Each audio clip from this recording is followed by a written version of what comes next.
This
Welcome to our home.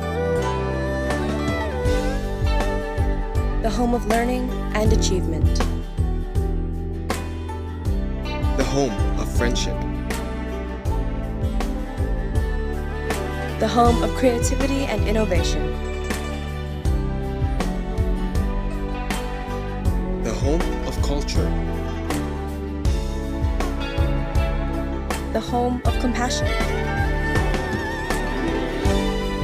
We are the future, and this is our home.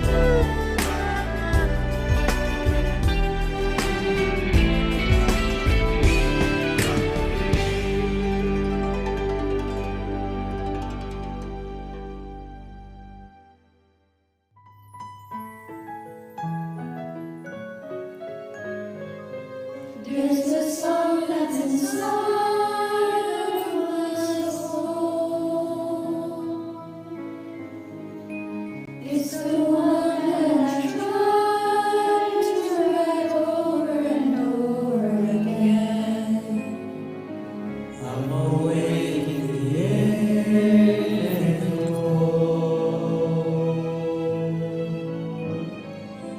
Lord, you sing to me over and over again.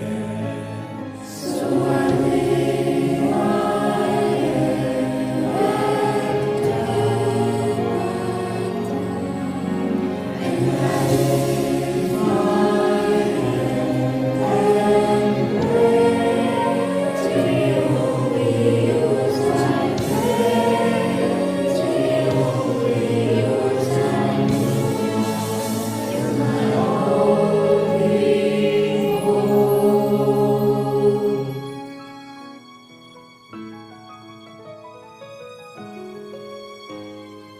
Sing to me a song of the stars, of your galaxy dancing.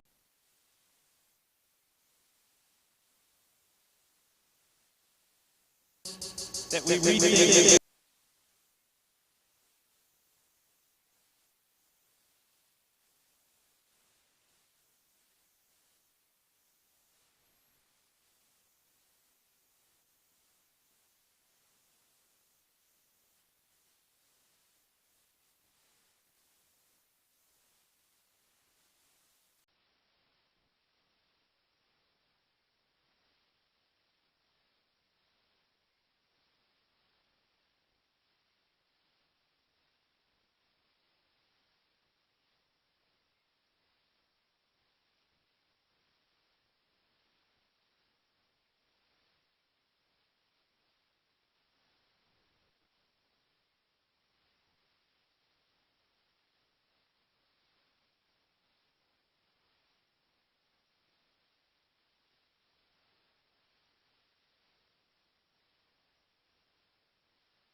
join us in welcoming Catherine Pucci to the stage.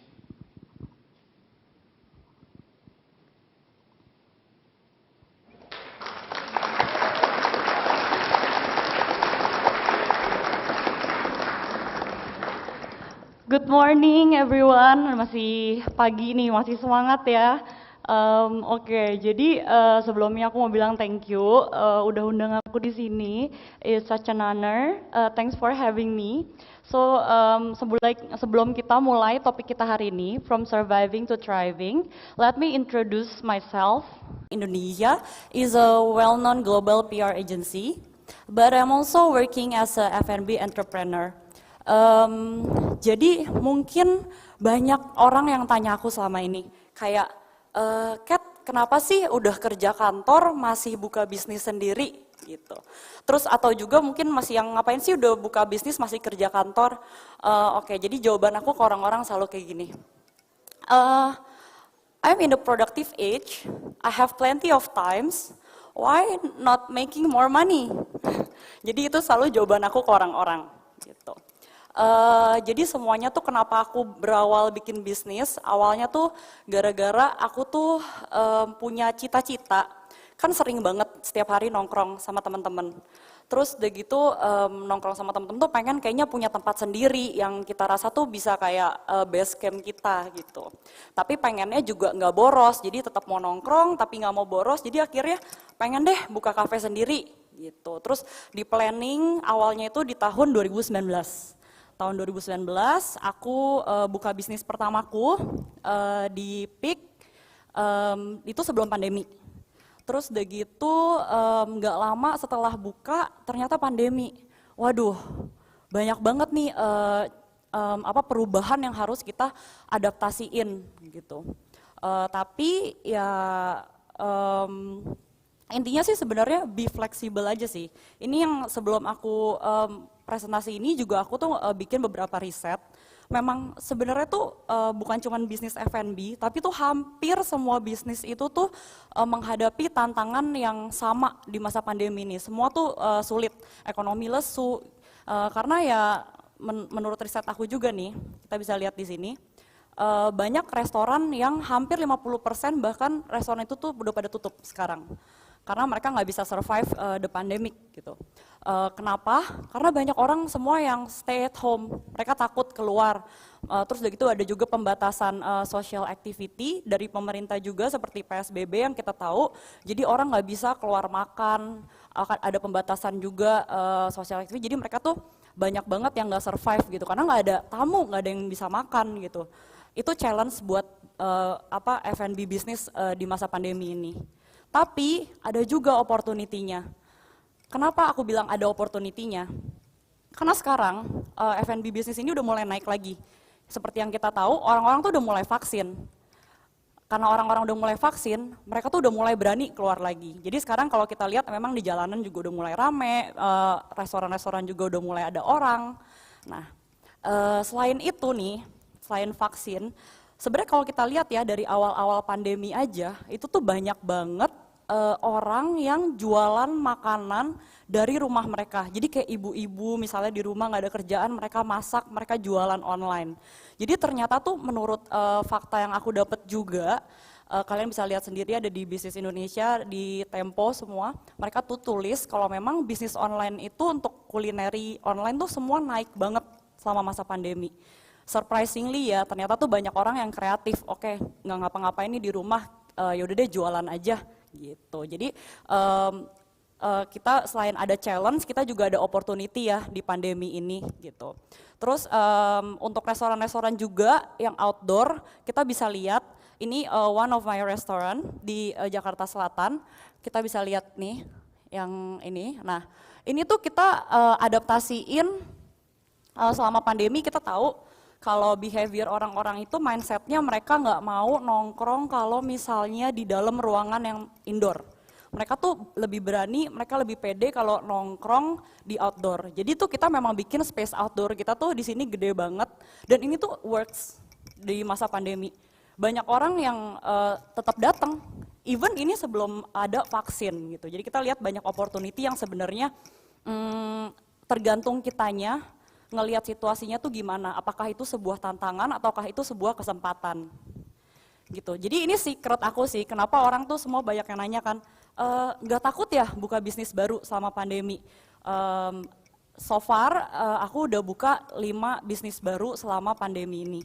Puji Tuhan selama setahun ini aku udah buka 5 restoran baru dan orang-orang tuh nanya gitu kayak nggak takut ya lagi pandemi buka bisnis, ntar kalau nggak laku gimana gitu-gitu. Tapi semua kan balik lagi ya, kalau ini sih moto aku, ini mantra aku dalam hidup, you know, just do it.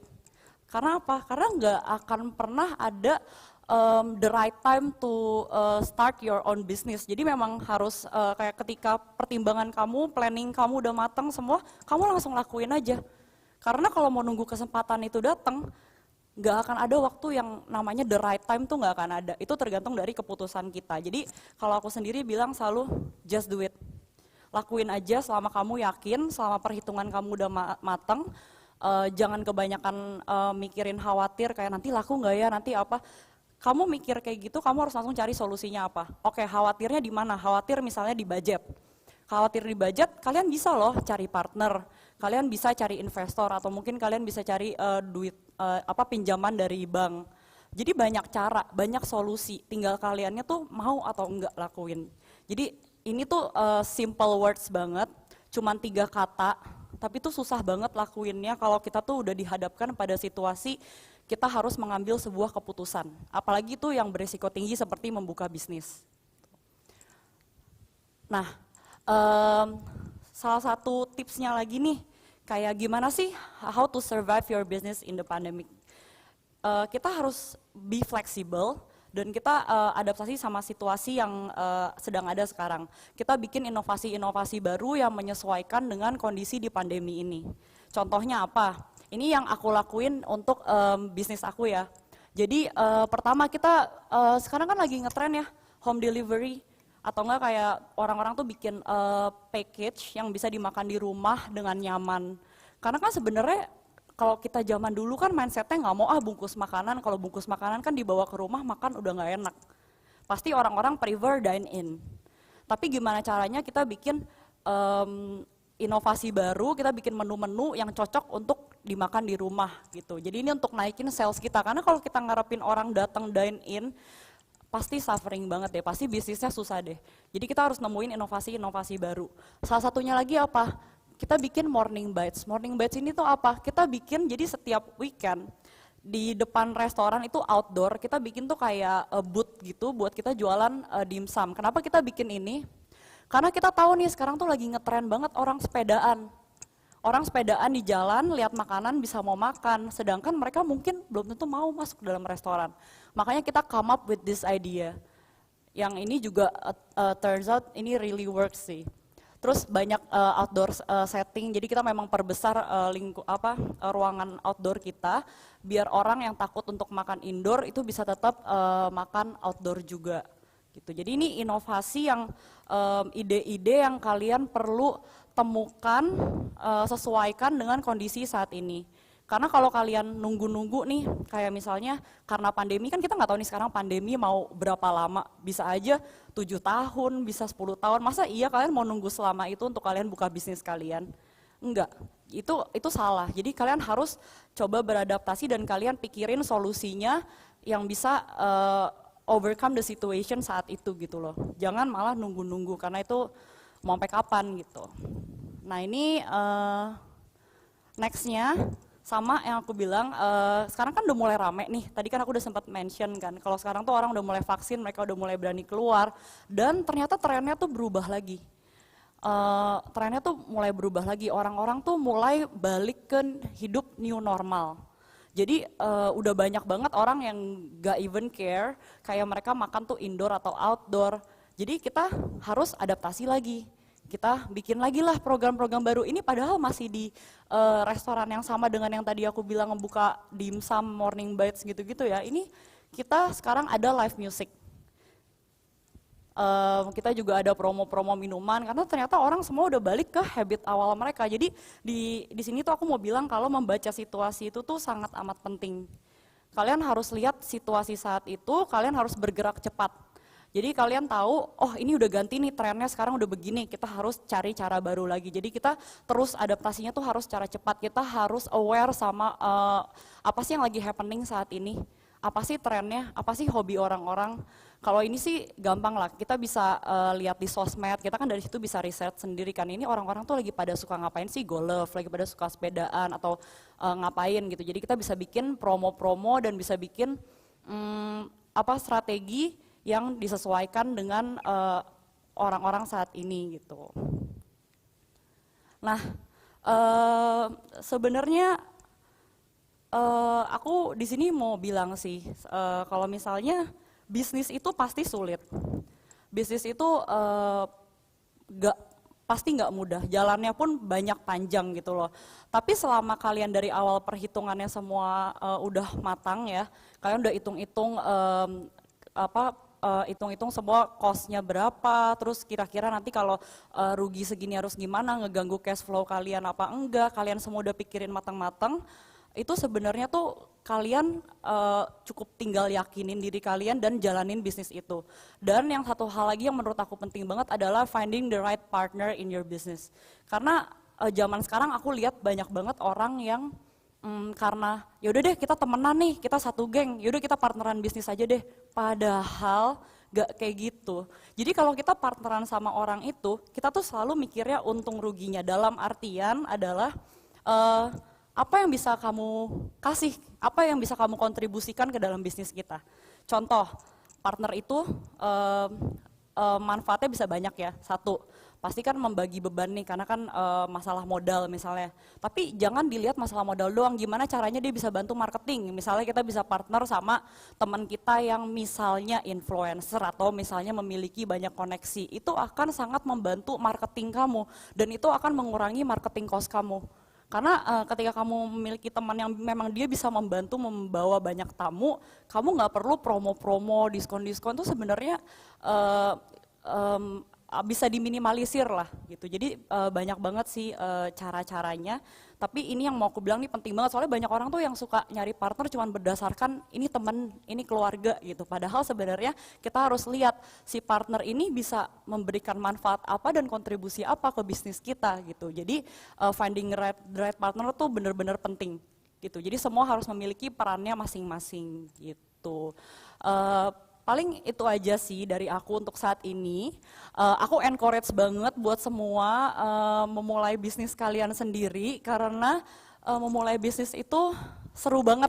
Kalian tuh belajar banyak hal banget semua. Aku pun kerja kantor juga, tapi aku percaya dua-duanya itu punya plus minus dan bisnis itu seru. Jadi aku benar-benar encourage kalian semua buat mulai bisnis kalian. Sekian dari aku hari ini. Thank you semuanya.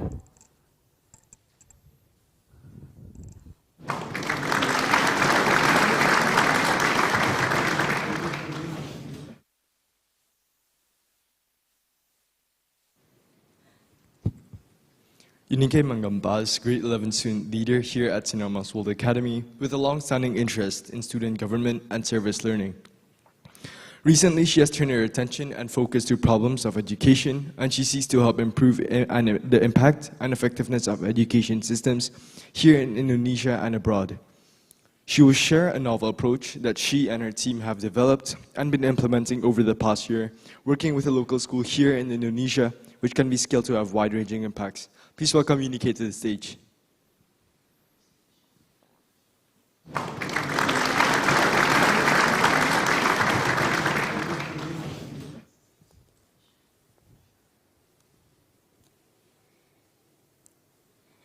This tiny building is a place where 134 students go to every day to learn. This is a school in Sumbawa, West Nusa Tenggara. This building having only 3 classrooms meant that 2 grade levels would have to share 1 classroom, a frail partition being the only thing separating 2 classes that are running simultaneously. As much as their teachers want to provide them with the lessons that they need, they just don't have the resources to do so. They're missing lessons that are integral to the learning process. They've never had English lessons, they've never had art lessons, and they've never had any proper physical education lessons. Another thing that they're missing, something very basic and simple to us, a toilet. This means that every single time a teacher would have to use the toilet, they would have to leave the premises and find the nearest toilet to them. Then a global pandemic came. Like it was for all other schools, it made matters worse. In the beginning stages of this pandemic, this school could not transition into virtual learning, leaving 134 students without any formal education for months on end. This is largely because their area did not have the infrastructure to provide every single person with a stable internet connection. But really, if there was access to an internet connection for them, they would not be in school too, because some of their families could not provide them with the devices to do so. This story is just a grain in the sand. According to UNICEF, over 460 million students are not in school right now because they don't have the internet connection to do so. They don't have the devices to do so. Let that sink in. 460 million students not in school right now because of this pandemic. As we look to the future with an optimistic eye, a time where the pandemic is long behind us, where physical restrictions have been lifted, and a time that we call normal, I can't help but ponder, what is normal for them? Because normal for me would mean everything. It would mean that I'd be in school with my teachers and my friends, and I'd be learning with them. Their normal is a completely different ballgame. Their normal is broken, filled with imperfections and limitations. What I'm trying to tell you here is that these problems, they already existed even before the pandemic came. And they're problems that are faced by these children every single day. In the past, girls have been denied an education. Now in this pandemic, they are more likely to drop out of school because they are the ones that are seen to be responsible for household chores. Kids who saw school as their safe haven now have to be at home in toxic and sometimes even abusive environments. Children who could only learn in school because they didn't have sufficient electricity at home to do so now suffer the worst ends of this pandemic. Our normal is broken, and this pandemic just pushed it to its tipping point. And now it's our time to reinvent what normal is, to push our education system into a new state where every single child has quality education. On the bright side, access provision to education here in Indonesia has improved. Over the past few years, you can see an exponential increase, not only in the number of schools, but also the number of teachers and the gross enrollment rate. This works in tandem with the increased financial help from the central government. If it wasn't for the help from the central government, these kids would not be in school. Right now, they are in school because they don't have to pay at all. According to a 2017 study done by the Ministry of National Development Planning, financial incentives still become a significant determiner as to whether a child stays in school. In areas where municipalities are able to decrease the school fees, you can see that there is a lower dropout rate. But on the other hand, when assessed against the Program for International Student Assessment, 42% of 15-year-olds here in Indonesia do not meet the minimum standard for reading, mathematics, and science. These two facts were contradictory, where access to education has improved, but quality of education stayed stagnant. This phenomenon is explained really well in this UNICEF quote. Schooling does not always lead to learning. Worldwide, there are more non-learners in school than out of school. This translates to the idea that being in school does not always mean you're learning. A concept that I think is familiar to many of you and definitely familiar to me, where you're in school and your teacher's trying to tell you something, but it goes in one ear and goes out the next. On a larger scale, this translates to the idea that access to education is not equivalent to quality education. That access to education is just the very first step into achieving quality education, and that we as a nation should strive for quality education. And there are a myriad of ways to achieve quality education. For example, providing these children with a more comfortable environment to learn in, by providing them a toilet, providing them a classroom where they can focus on one teacher at once. We could also train teachers to deliver their material in a more engaging way, in a way that is grounded in student participation. We could also reinvent the curriculum in a way that plays to every student's strengths. Again, there are a myriad of ways to improve the quality of education, ways that will reap benefits not only for these children, but also for this nation, and really every other nation who puts quality education as a priority. Throughout this talk, I've been talking about these institutional changes that will lead to a new state, a new time in education. And when you hear these big notions of change, you can't help but feel small. You can't help but think that without the budget of a whole government, you wouldn't be able to make real change. That without the power to change legislation, you wouldn't be able to make real change. But I'm telling you right here that you can make that change. And I can make that change. And together, we can make those real changes that matter. I've been lucky enough to come to know some of these 134 students. When I was running to become student council president, I knew one thing. I knew that I wanted to achieve this one thing, and that was to use the overwhelming amount of privilege we had here to help another in need. And this is how the idea for a collaboration project was born. We wanted to make this collaboration project where every student-led group could be involved. The concept was that every student-led group had something to offer that no other could, and that this collaboration would instigate real change.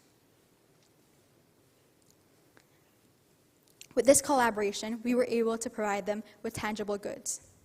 Goods like books, goods like stationaries, goods like musical instruments and sports equipment.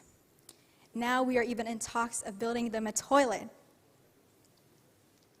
But what matters most to me and what I think will make the biggest impact to them is our virtual lessons.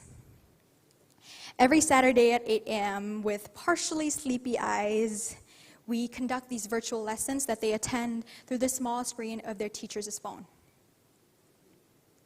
We conduct lessons all the way from English to pianica to singing to dancing. All these lessons that they've never had before. In fact, just before I went on, my friends just finished another one of our Saturday sessions where they were teaching the kids about food. In many of these lessons, we had to start from scratch. In this example, in this pianica session, these kids, they had to be taught the basic do, re, mi's, because this probably was their first exposure to music theory. The pianicas that we sent them were probably their very first musical instrument.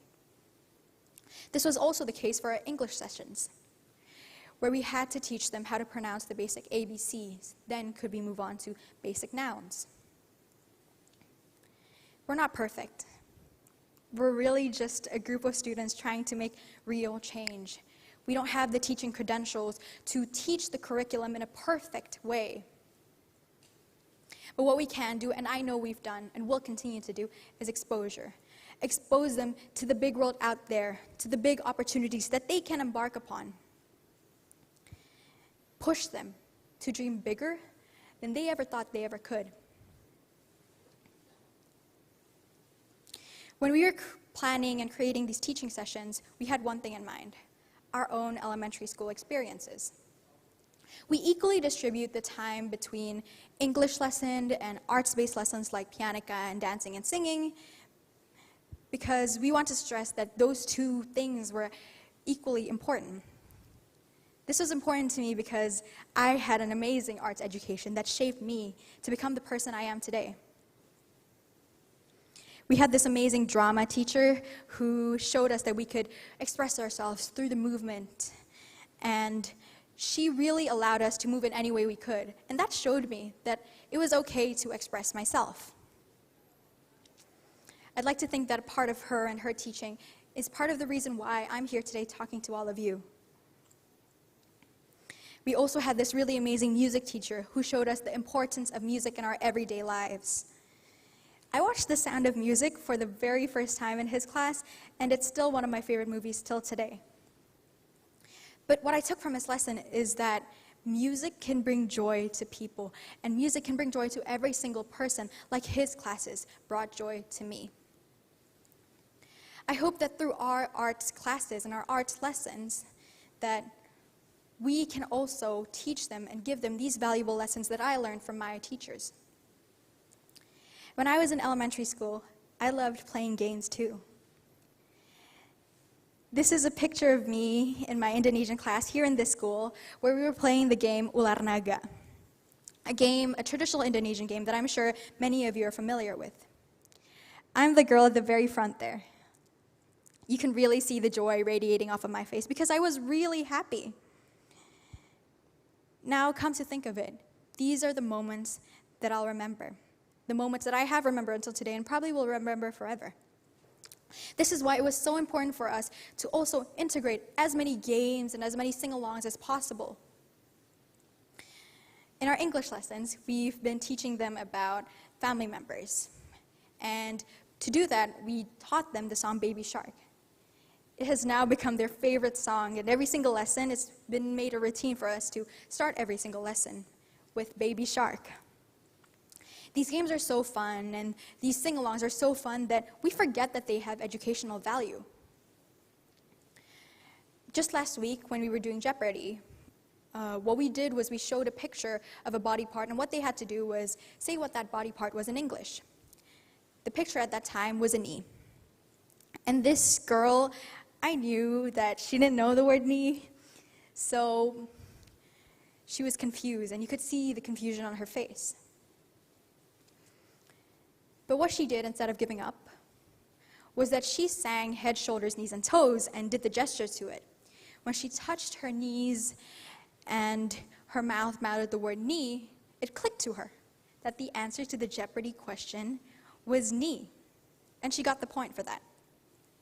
In that moment, it taught me that it doesn't matter if they forget every single one of our lessons. If they can remember every single song we sang together, every single game we played together, then they would already be miles ahead of where they were before. These kids, they've come so far. In the mere months that we've met them, we've conducted an online joint performance with them. This is a picture of our school community and theirs. Now, they are able to be inquirers because of the science books that we all gave them. Now, they are able to become artists because of the drawing equipment that we gave them. Now they are able to play Ibu Kita Kartini on the pianica. Now they are able to sing What a Wonderful World. Now they are able to tell you their family members in English. Every day I am in awe of how far they've come and how far we as a community has impacted them. But really, in the grand scheme of things, our change is insignificant and small. But imagine if every single one of you and every single community today did exactly what we did. It may just be one school for us, but together, it could be all the schools in Indonesia. It could be all the schools in the world. Because I'm sure that every single one of you here today can do exactly what I did. Maybe even better than I did. Because you already have the resources to do so. You have a device, an internet connection, and the knowledge that your teachers passed on to you. Now I'm telling you that it's time to pass it on to them. With these three things, we can change the face of education as we know it. With these three things, we can fulfill every child's right to a quality education. Thank you.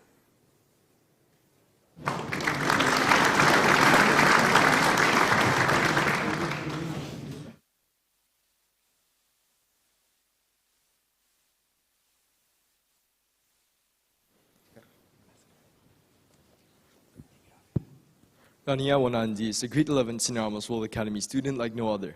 She was awarded almost $10,000 grant money to study the role of fungal breakdown of plastic as a part of her International Baccalaureate Student Innovators Award, and is currently publishing her research finding in a peer-reviewed journal with a biological engineer from Miami University. She has been a part of the SWA TEDx leadership team in the past, and will be sharing her unique ideas on the real changes needed to fight the problems of plastic today. Please welcome Rania to the stage.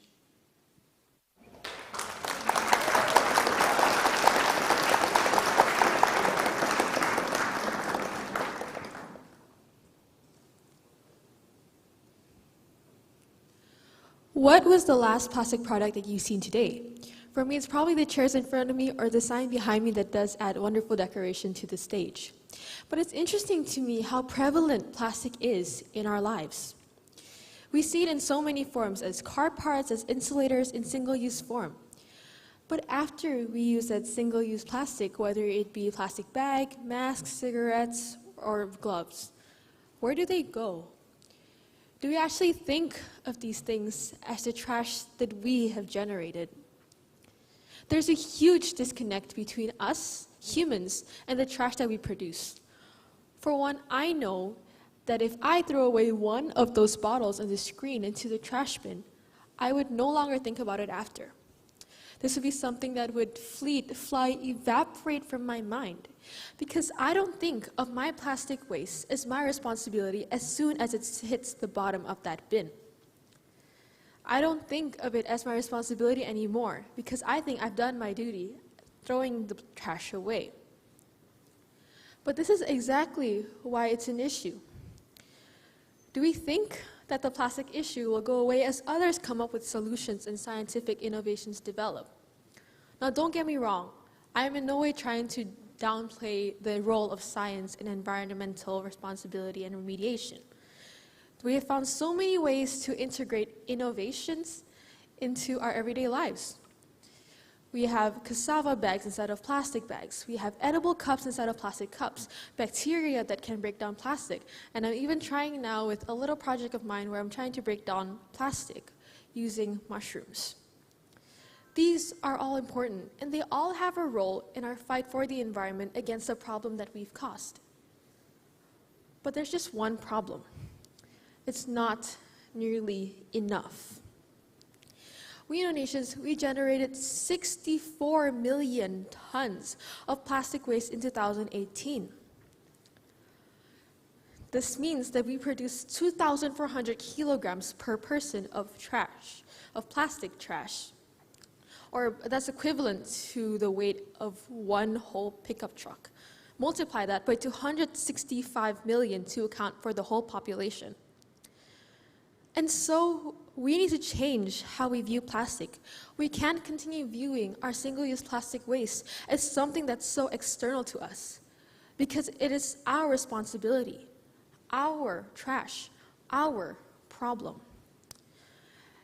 And so we need to view plastic as something that's so integral to our daily life, but at the same time is something that has to be reduced as much as possible.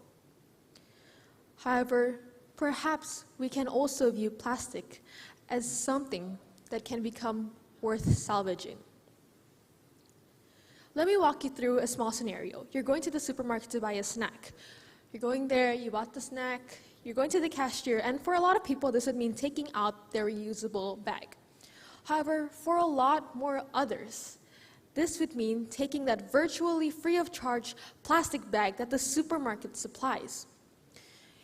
You put the snack in the bag, which the snack is probably wrapped in plastic as well. But you bring it home, maybe use the plastic bag once or twice again. But after a while, you're going to throw it to the bin. The issue is it doesn't end here, at least not at a molecular level. Thing is that plastic is not biodegradable. Nature is not used to this plastic because we created this plastic. It's man-made. It has bonds that nature is not used to breaking down yet or hasn't found an effective mechanism to. This is a picture of an Indomie packet that was created for the 55th Independence Day of Indonesia. It was found 19 years after it was created, and you can see how well it has stayed because just plastic doesn't degrade. If you look closely enough, you can even see the flavor of that instant noodle. And so plastic just persists in the environment after so long. And we know this. This is something that's been taught to me since elementary school up to middle school, and even now, I'm still learning about it all over again. So if it's such a huge problem and we know that, why is it still so widespread? Well, plastic, it's extremely useful. It's durable, lightweight, waterproof, it's cheap. But at the same time, these single-use plastics are the very things that cause the strangulation, the choking, the uncontrollable floating of marine organisms when they encounter or consume these plastics. And that's only for marine organisms and only what we see. We haven't even talked about other water bodies that are polluted with plastic trash. We haven't talked about land pollution, how it's affected by plastic, how toxins leach into the environment and damage soil. We haven't talked about the grueling, risky, damaging extraction process to obtain the raw materials to create the plastics, nor the process it takes to create the plastics themselves, and the toxins and emissions and fumes that it releases. But perhaps what's most relevant to all of us is how plastics have put us in an experiment we have no control of whatsoever. When plastic goes to the environment, it actually breaks down at a physical level. A lot of it breaks down to what's known as microplastics, pieces of plastics less than 5 millimeters in length. Now the thing is, these microplastics, they're abundant. They're so abundant to the point where it's mixed with our sand, it's in our water, it's on our land. And because it's so abundant, the marine animals, they consume these plastics. In turn, the fish, squid, shrimp that we eat, they all contain microplastics. We're putting microplastics into our own body, and we have no idea what the outcome of this will be.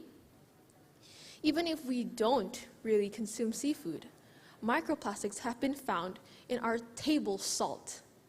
Whether sourced from the mountains or from the oceans, microplastics are in our salt that we consume almost every day.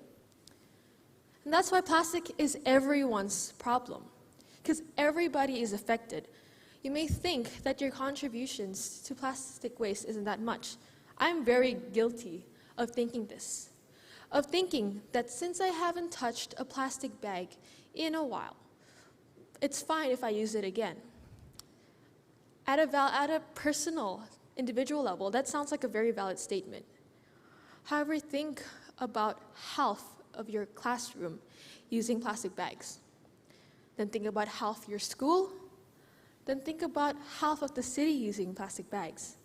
Then think about Indonesia. And think about the rest of the world using plastic bags.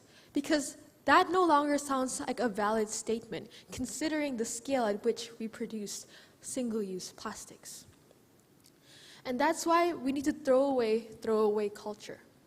Sounds a bit weird, doesn't it? But throwaway culture is the idea that the materials we produce, plastics, are destined to be thrown away before they're even produced.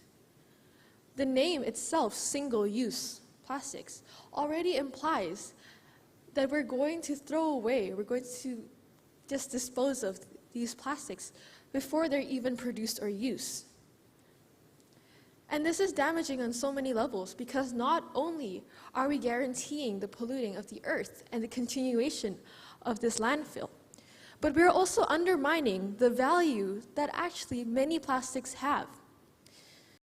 According to the Ellen MacArthur Foundation, if we just cut down 20% of global single-use plastic production and replace it with reusables, we'd be saving at least $10 billion. If we throw away the throwaway culture just by 20%, we'd be saving $10 billion US dollars. If you don't think that's a lot, well, that's more than 3 times the GDP of Bhutan in 2019. Think about how much money can be put into education, into healthcare, into waste management, into running whole countries. But instead, we choose to produce this material that only lasts and lasts and lasts in the environment and only damages. Which is why we need to change how we view plastic, really. But this may be a bit of a long stretch for you. You don't see how exactly plastic has value. There are more obvious ways. Recycling. Now, recycling is littered with controversies because there's that debate of whether it generates even more emissions than using virgin material, or whether it's actually effective because some recycling systems aren't established. But I'd like to ask you this. Would you rather throw your plastic to the landfill, where it's almost guaranteed to break down indefinitely? Or would you rather have your plastic be sent to a recycling center when there is at least the opportunity that these plastics can be converted into a new material that can be used over and over and over again? I know that I would opt for recycling. And when you recycle, you earn money, and who doesn't want money? But there are other ways that our country has shown that plastic has value. For instance, the city Surabaya, it's used plastics as a currency. What they do is that instead of using paper money to buy bus tickets, they use a certain amount of plastic bottles. This is something that's really encouraged by the people there. They collect plastic bottles and they use it to buy the bus tickets that'll last them 2 hours. This is such a win-win situation. It's something that's run and continued by the people, for the people, and the environment. Because these plastic bottles are sold to recycling centers, and the money earned is used to run public transport systems, but also helping with other environmental initiatives. Even then, when we view plastic as something that will be recycled, in a sense, we're still viewing it as something that we will throw away. So this is how we're currently viewing plastics. This is what's known as the linear economy. This is where we're just throwing away mounds and mounds of plastic for it to never be used again. However, there's a concept that takes the sustainability of plastic even further: a circular economy. This is the concept, the vision, where we're trying to reuse plastic over and over and over again, eliminating unnecessary plastic use, trying to make plastic safe and non-toxic, and most importantly, keeping plastic within the economy and out of the environment. This is the type of vision, this type of mindset that we must have, that we must aspire towards, that we must pursue. Not only does this keep plastic out of the environment, but this also means that by reusing plastic over and over again, we'd be viewing it as a material that has value because it can be converted into something else that's more useful. This would be very difficult to achieve if we have the mindset that plastics are only things that are disposable, because it actually can have value. To aspire towards a circular economy, there is so much that we can do. I'd also like to point out how we often don't address the elephant in the room when we're talking about plastic waste or environmental damage. The role that corporations, industries, governors, leaders have on environmental damage, the impact that they carry. According to the Environmental Protection Agency, 21% of global greenhouse gas emissions came from industries, while in comparison, 14% were from global transportation. Think about how many more people use transportation and how little in comparison run industries. We must realize really the impact and role that these industries have on plastic production, on environmental damage. And we must hold them accountable, because as much as we want to fight for our environment, as much as we want to fight against the trash, the problem that we have produced, we need to make sure that those who are responsible are also fighting against their own trash.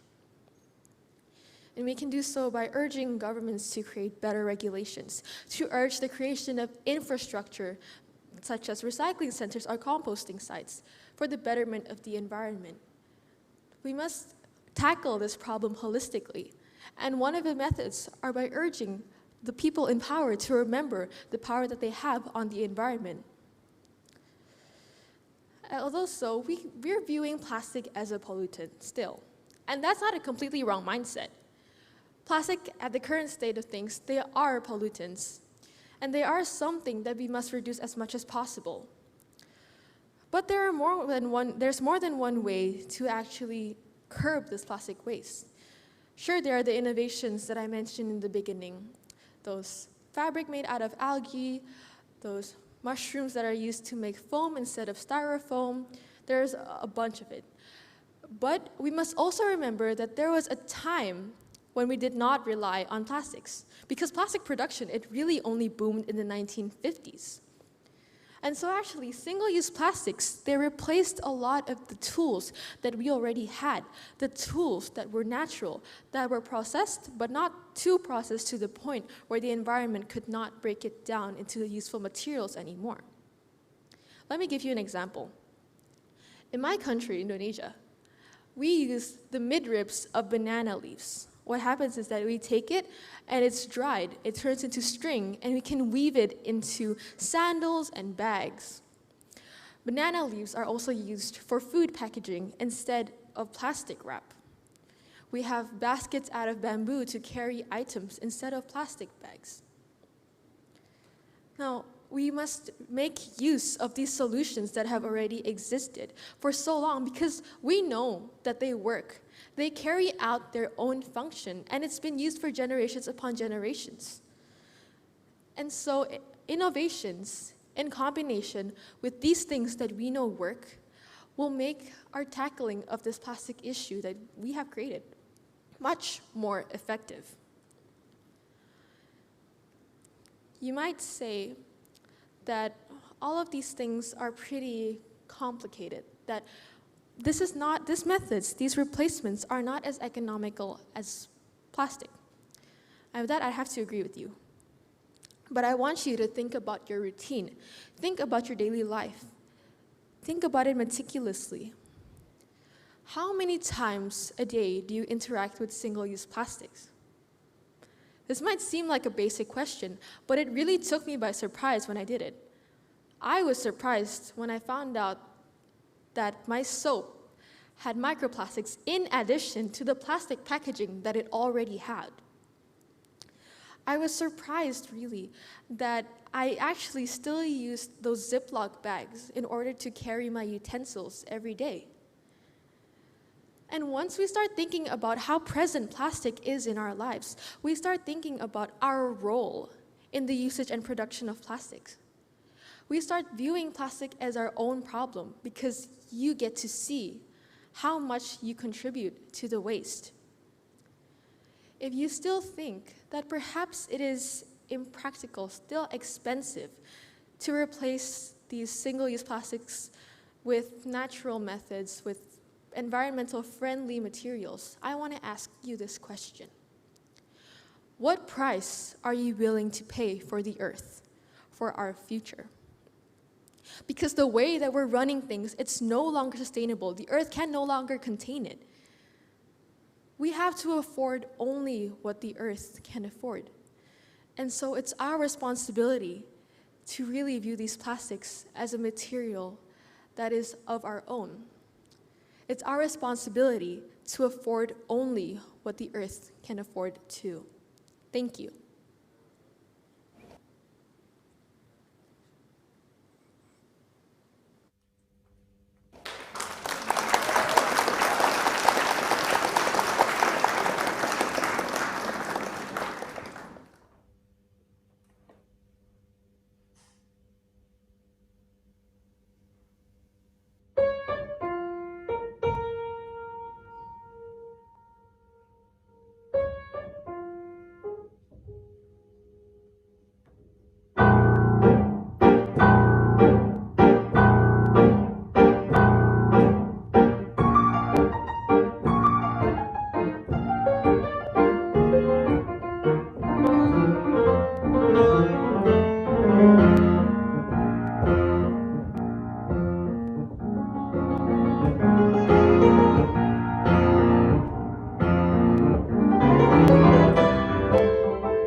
I was distracted and in traffic. I didn't feel it when the earthquake happened, but it really got me thinking. Were you out drinking? Were you in the living room chilling, watching television? It's been a year now, I think I figured out how to let you go and let communication die out.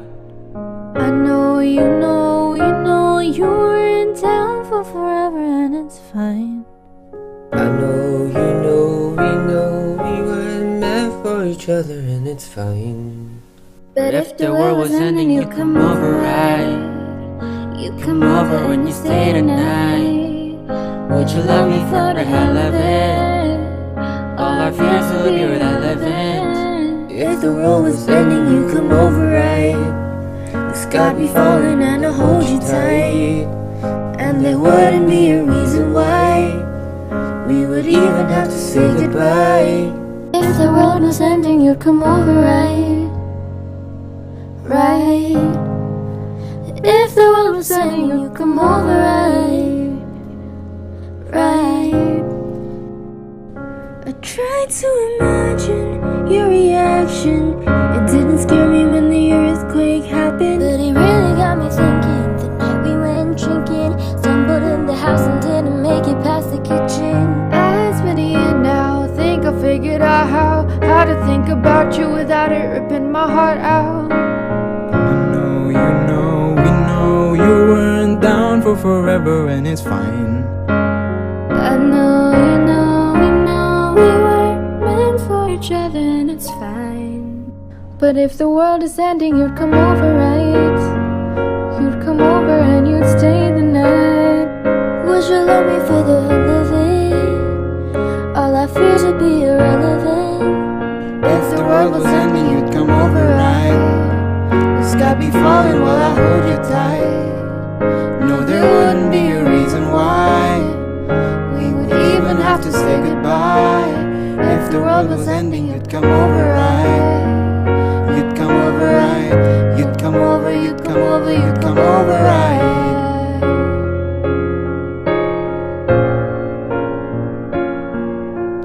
I know, you know, we know you weren't down for forever and it's fine. I know, you know, we know we weren't meant for each other and it's fine. But if the world was ending, you'd come over, right? You'd come over and you'd stay the night. Would you love me for the hell of it? All the fears would be irrelevant. If the world was ending, you'd come over, right? Sky be falling while I hold you tight. No, there wouldn't be a reason why we would even have to say goodbye. If the world was ending, you'd come over, right? You'd come over, you'd come over, you'd come over, right? If the world was ending, you'd come over, right?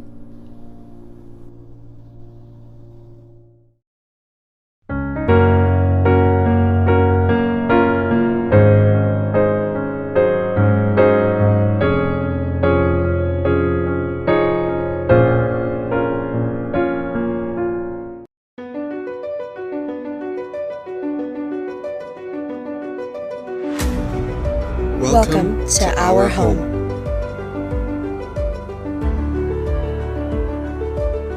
The home of learning and achievement.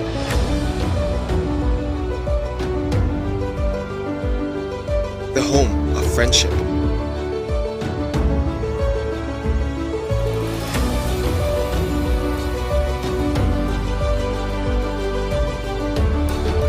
The home of creativity and innovation.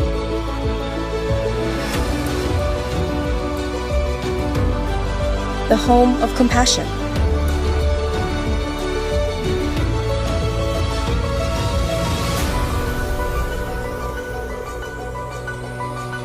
The home of culture.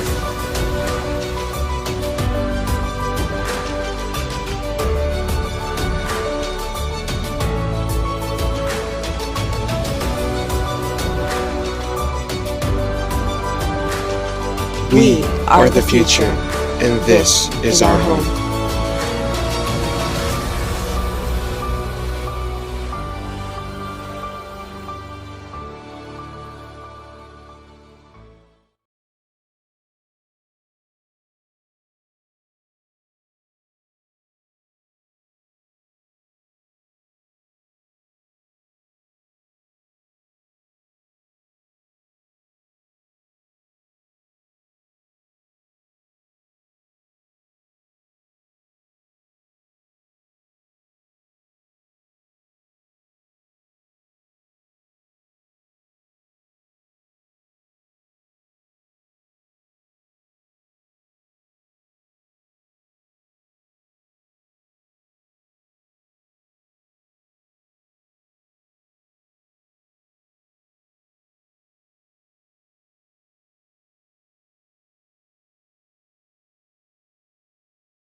Welcome to our home.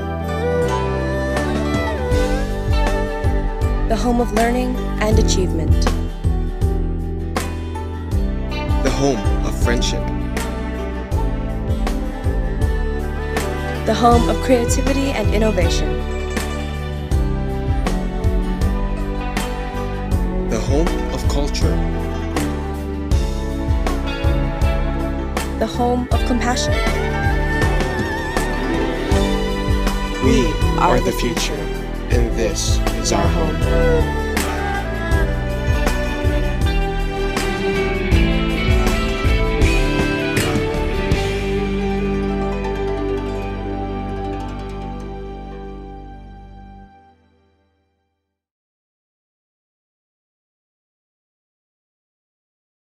Design educator and senior mentor at the Apple Developer Academy.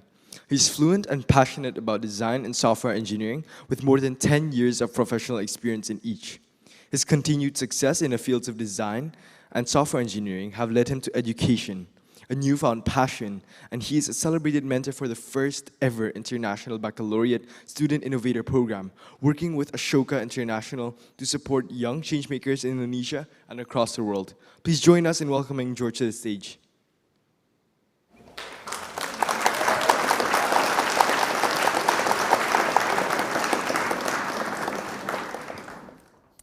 Good morning. Thank you for having me.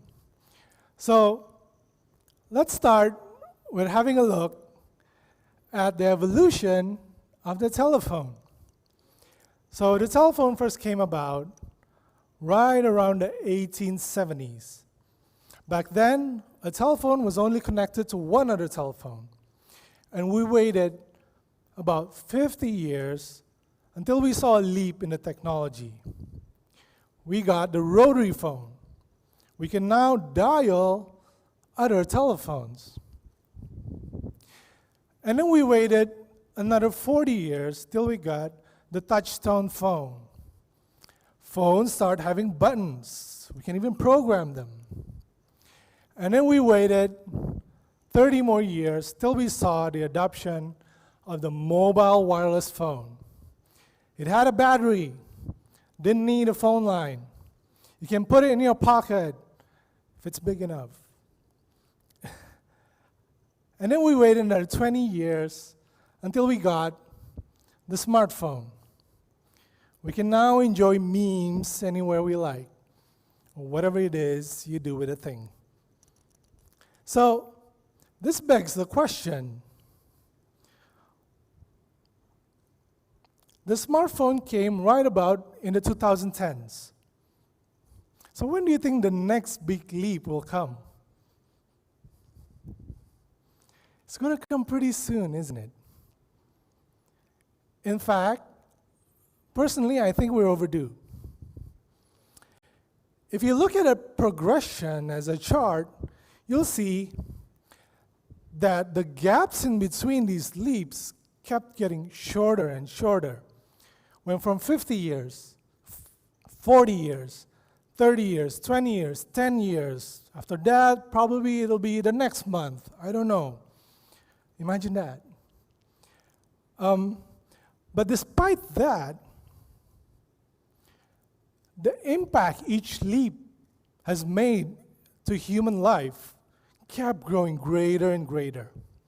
Just look at how the smartphone changed all our lives. So what do we do? How do we respond? Because big change is coming, and it's coming really soon, and nobody knows what it will look like.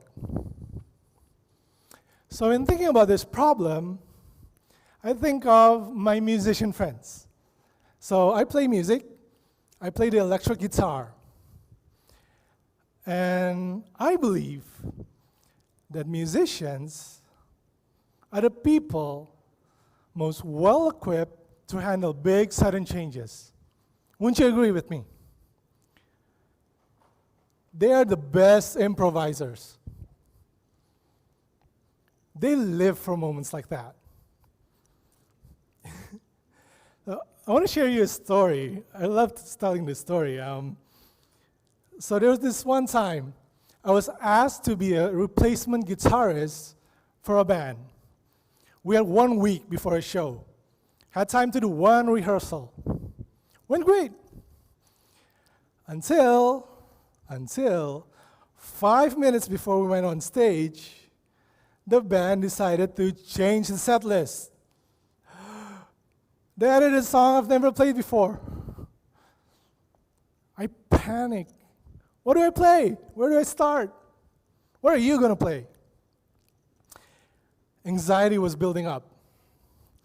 So my bandmate approached me and he told me this. Hey, George, if you don't know what to play, just try and play something interesting. Anything. And if it sounds wrong, you do it again. In fact, you do it 2 more times. People will just think it's jazz.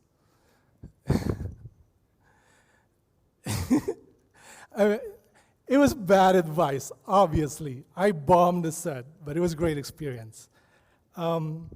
He was joking, right? But there's truth in that joke.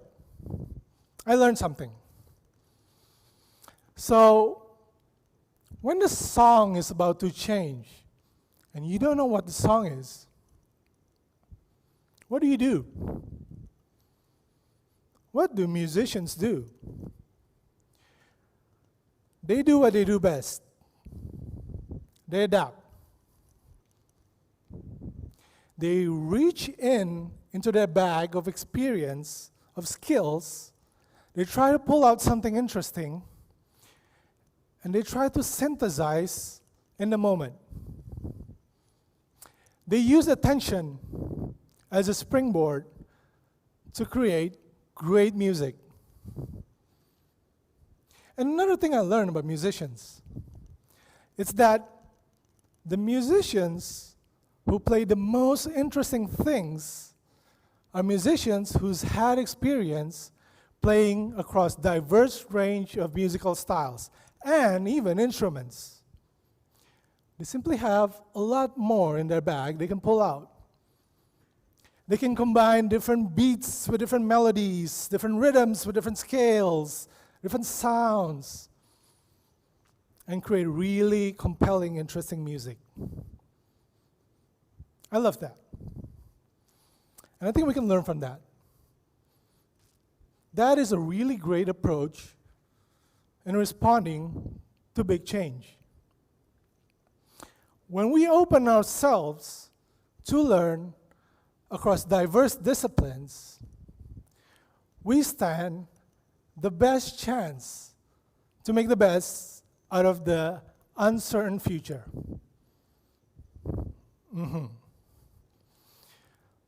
And there's another thing I want to tell you, and this is the big one. When you learn across disciplines, you will become rich. You heard me right. Rich. So listen up. This is how it'll play out. When you learn across diverse disciplines, 3 big things will happen. The first one, you will meet a community of people with different mindsets and perspectives. You will have diversity. The second thing that will happen, you will have the opportunity to cross-pollinate different ideas from different fields, creating really interesting combinations. You will have great ideas. The third thing that will happen, you will build yourself a foundation of shared language and common experience with people from different fields. You will have empathy, and that makes you a great collaborator. So you take these 3 things. You have diversity, you have ideas, you have collaboration. You put them together, And what do you get? You get great innovation. And when you create great innovation, you transform into a unicorn. Meet other unicorns, merge, do an IPO, get even richer. You're welcome. So, I'm kidding. A little bit. I mean, whatever motivates you, right? So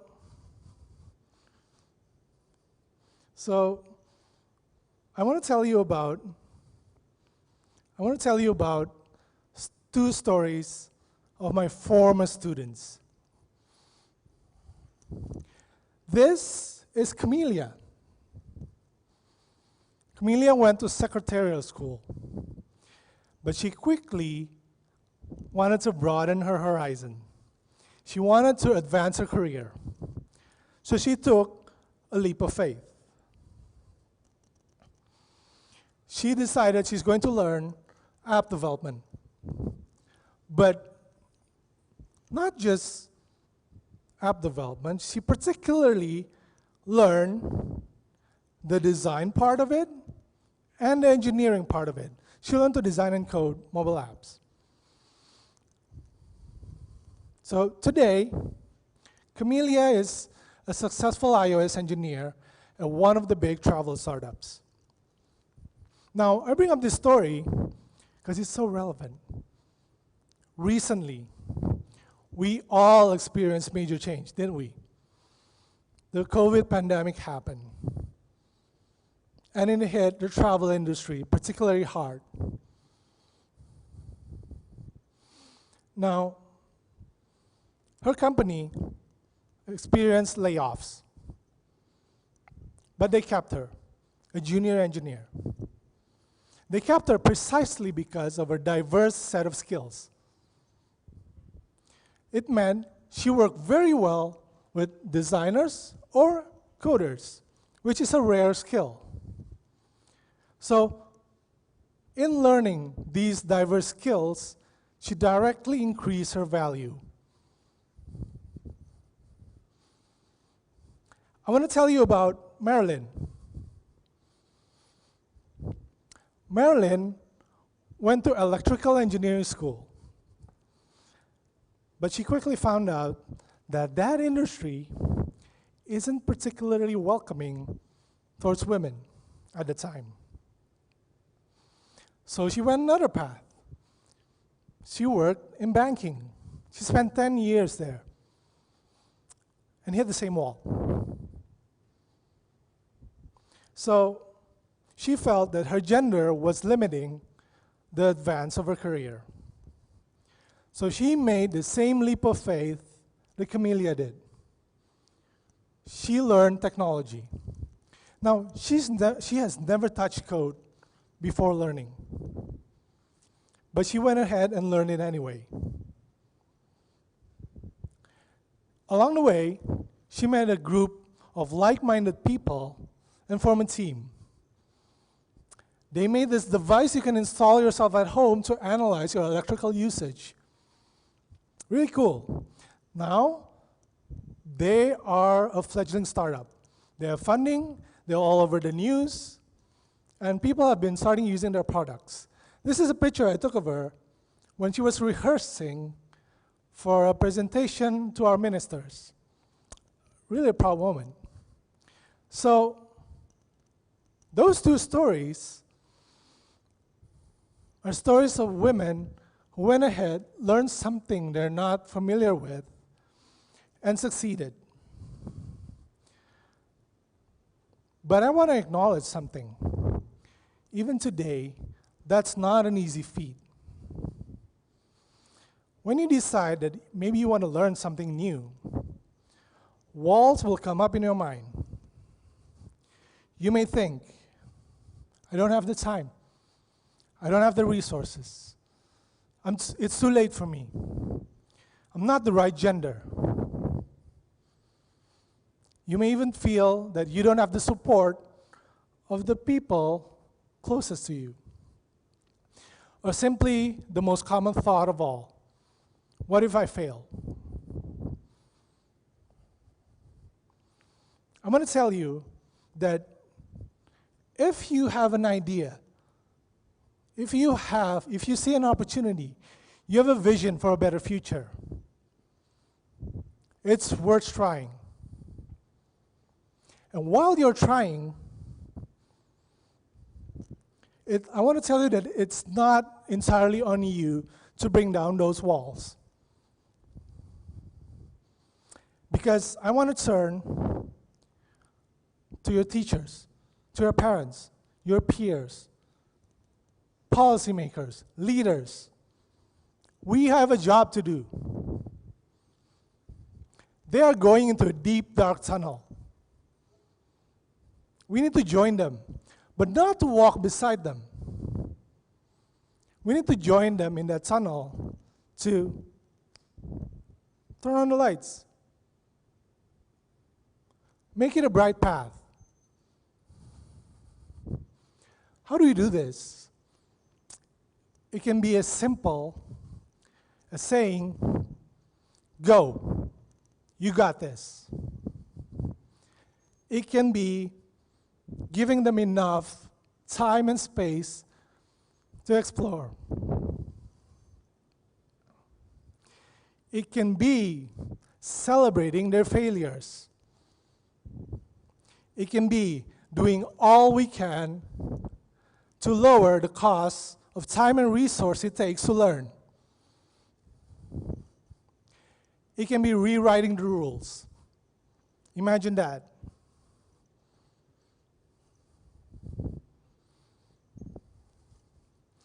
So, in closing, I want to leave you with two quotes from different parts of my life that I hold very dear. The first quote, this is from a student of mine. And this quote represents other similar voices that are far too often heard. It goes like this. Hey, Ka, I'm a computer engineering student, but I don't really like it. Actually, I like cooking. But at the time, my family didn't really think it was a good idea for me to go to cooking school. I'm about to graduate, so I guess it's too late for me. And I don't think I have the skills to catch up. I've put in all this time and resources to learn all these things, so I might as well use it, right? I'll try and get a job and get by. This is a true quote. The second quote I want to share with you is from my meeting. I met a great Indonesian sculptor. Her name is Ibu Dolo. She said this, why is it that kids are being restrained by education? Isn't it the point of education to free us and give us more choices? Let's go turn on those lights. Thank you very much.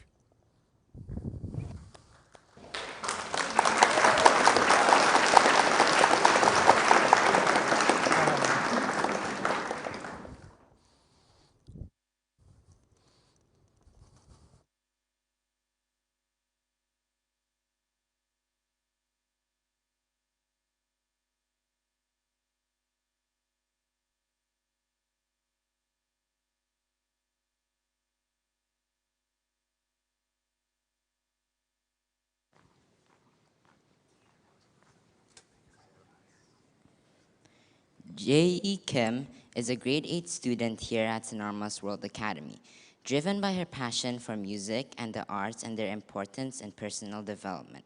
Drawing on her own rich life experiences of the role music has played, she will be exploring the important roles music plays in society that are commonly overlooked by each of us every day. She believes that through music, individuals can find peace and serenity, promote mental health, deal with the increasing pressures, and ultimately develop character and maturity. She is ecstatic about spreading the benefits of a music-driven life. Please join us in welcoming J.E. Kim.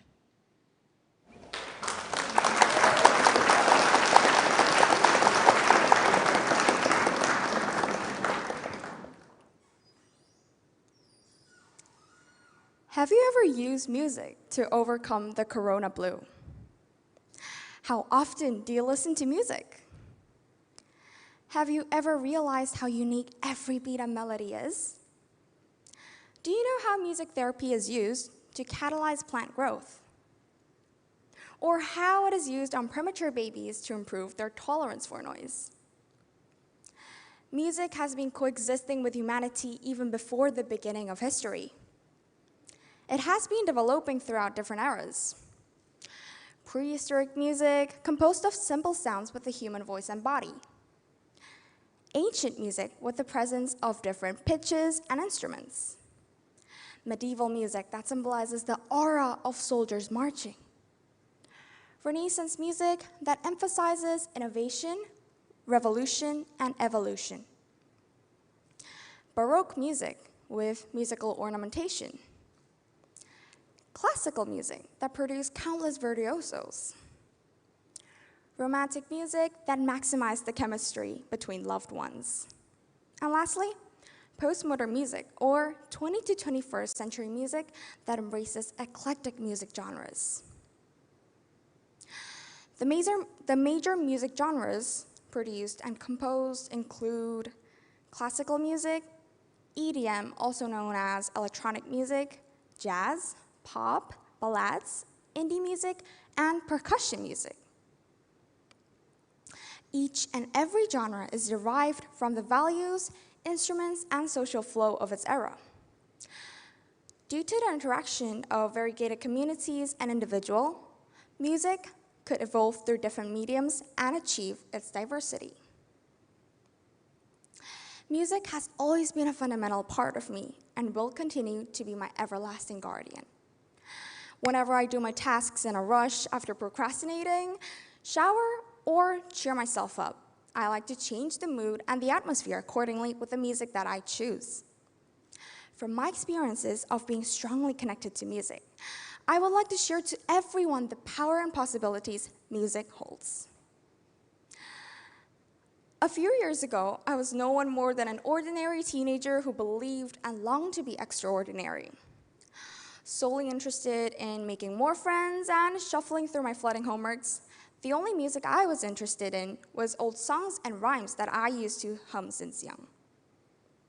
In the summer of 2018, I made my first step into music and my connection by clicking a teaser of BTS's music video. By that time, most of my classmates were talking and interested in singers like them, so I was unbearably curious on what made them so concentrated into music.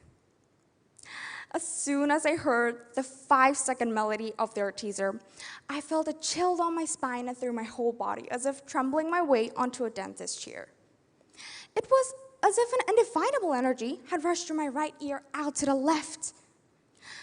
Almost possessed by that energy, I started watching more videos and perused through articles about them on the internet. After a few days, I finally realized that I have become a fan of BTS, the group I thought I'd never like.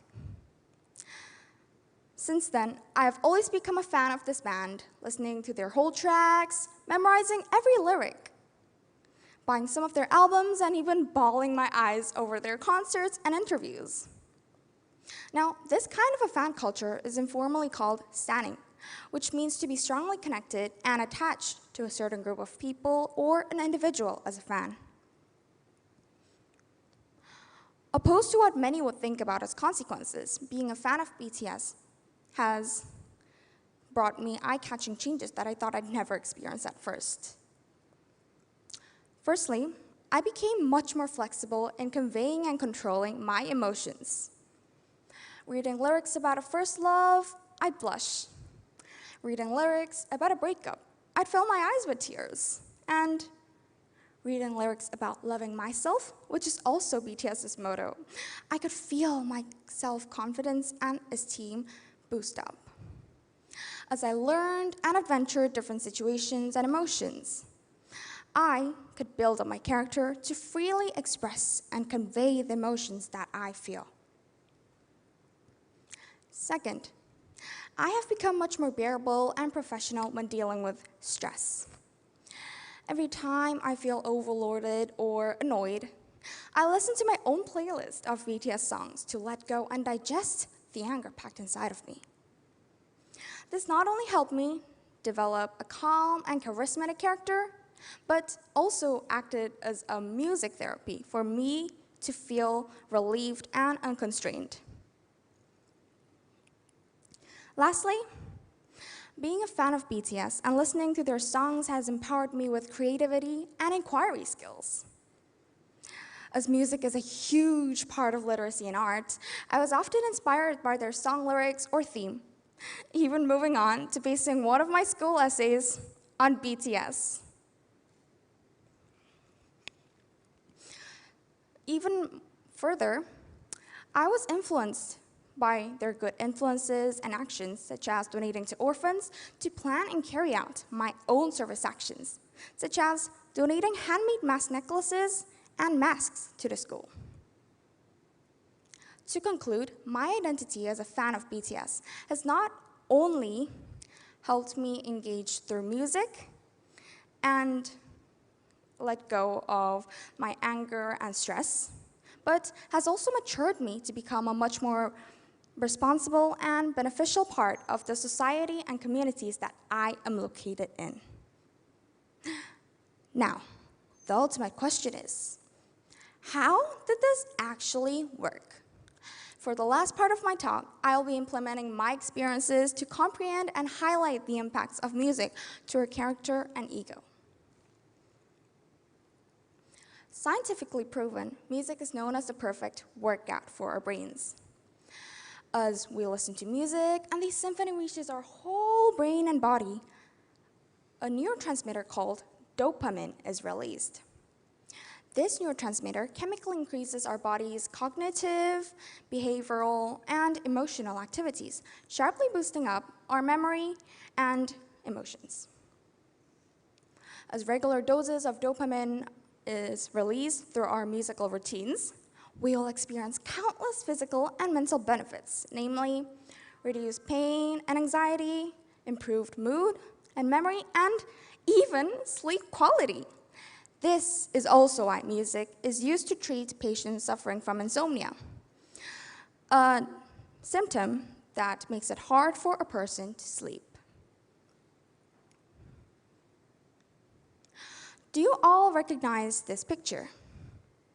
This is a picture of a premature baby receiving music therapy to improve and strengthen its immune system. The benefits of music are further shown in music therapy, which is a therapeutic technology that uses music to enhance and calm our brain and mind. According to the American Music Therapy Association, about 2 million people received professional music therapy in 2019, compared to the 1 million patients in 2010. This means that the number doubled in just a decade. Performed in various ways, such as listening to a melody, playing a familiar instrument, composing songs, and even meditating to them. Music therapy acts as a nonverbal route of communication for people to engage through music. Not only music therapy is used to treat mental illnesses like insomnia, depression, and anxiety, but it is also used to retain the memory of memory loss patients or dementia patients.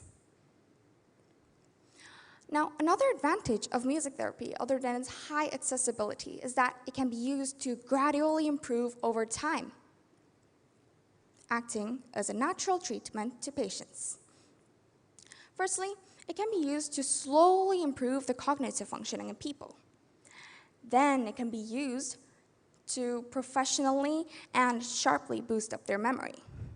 And lastly, music therapy will permanently improve patients' quality of life by posing a long-term effect to prevent and treat mental illnesses.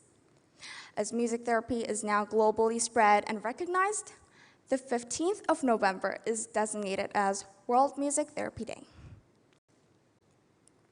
Music holds the power to relieve our past and erase painful memories, prevent and treat mental illnesses in the present, and pose long-term effects to open countless possibilities in the future.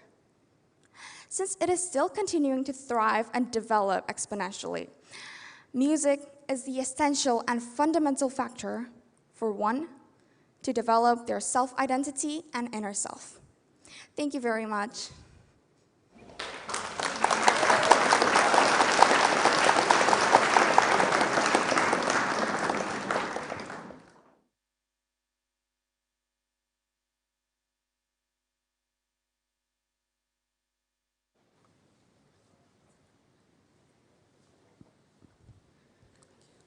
Our next speaker, Kyra Hewson, is a student of biology like no other.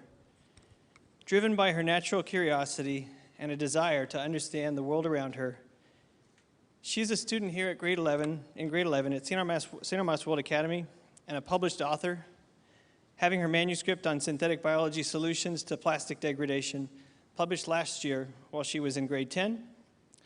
She's led several research projects in biology outside of class here at SWA, and has traveled to the United States to work in university labs. She sees nature as an ultimate source of inspiration from which to attack some of the world's biggest problems. And it's also her birthday today. She's 17 years old. So happy birthday, Kyra. Please join us in welcoming Kyra to the stage.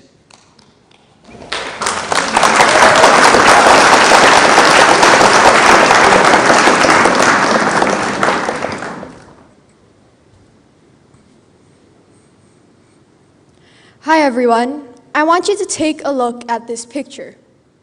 What is the first thing that comes into your mind? I'll be coming back to it later. There's one thing that I'm sure I love. Unlike many other people, I enjoy being at a place where I can't see the bottom. I enjoy being alone and only hearing the bubbles go up to the surface. And sometimes I even find it reassuring to know that I am such a small part of this world.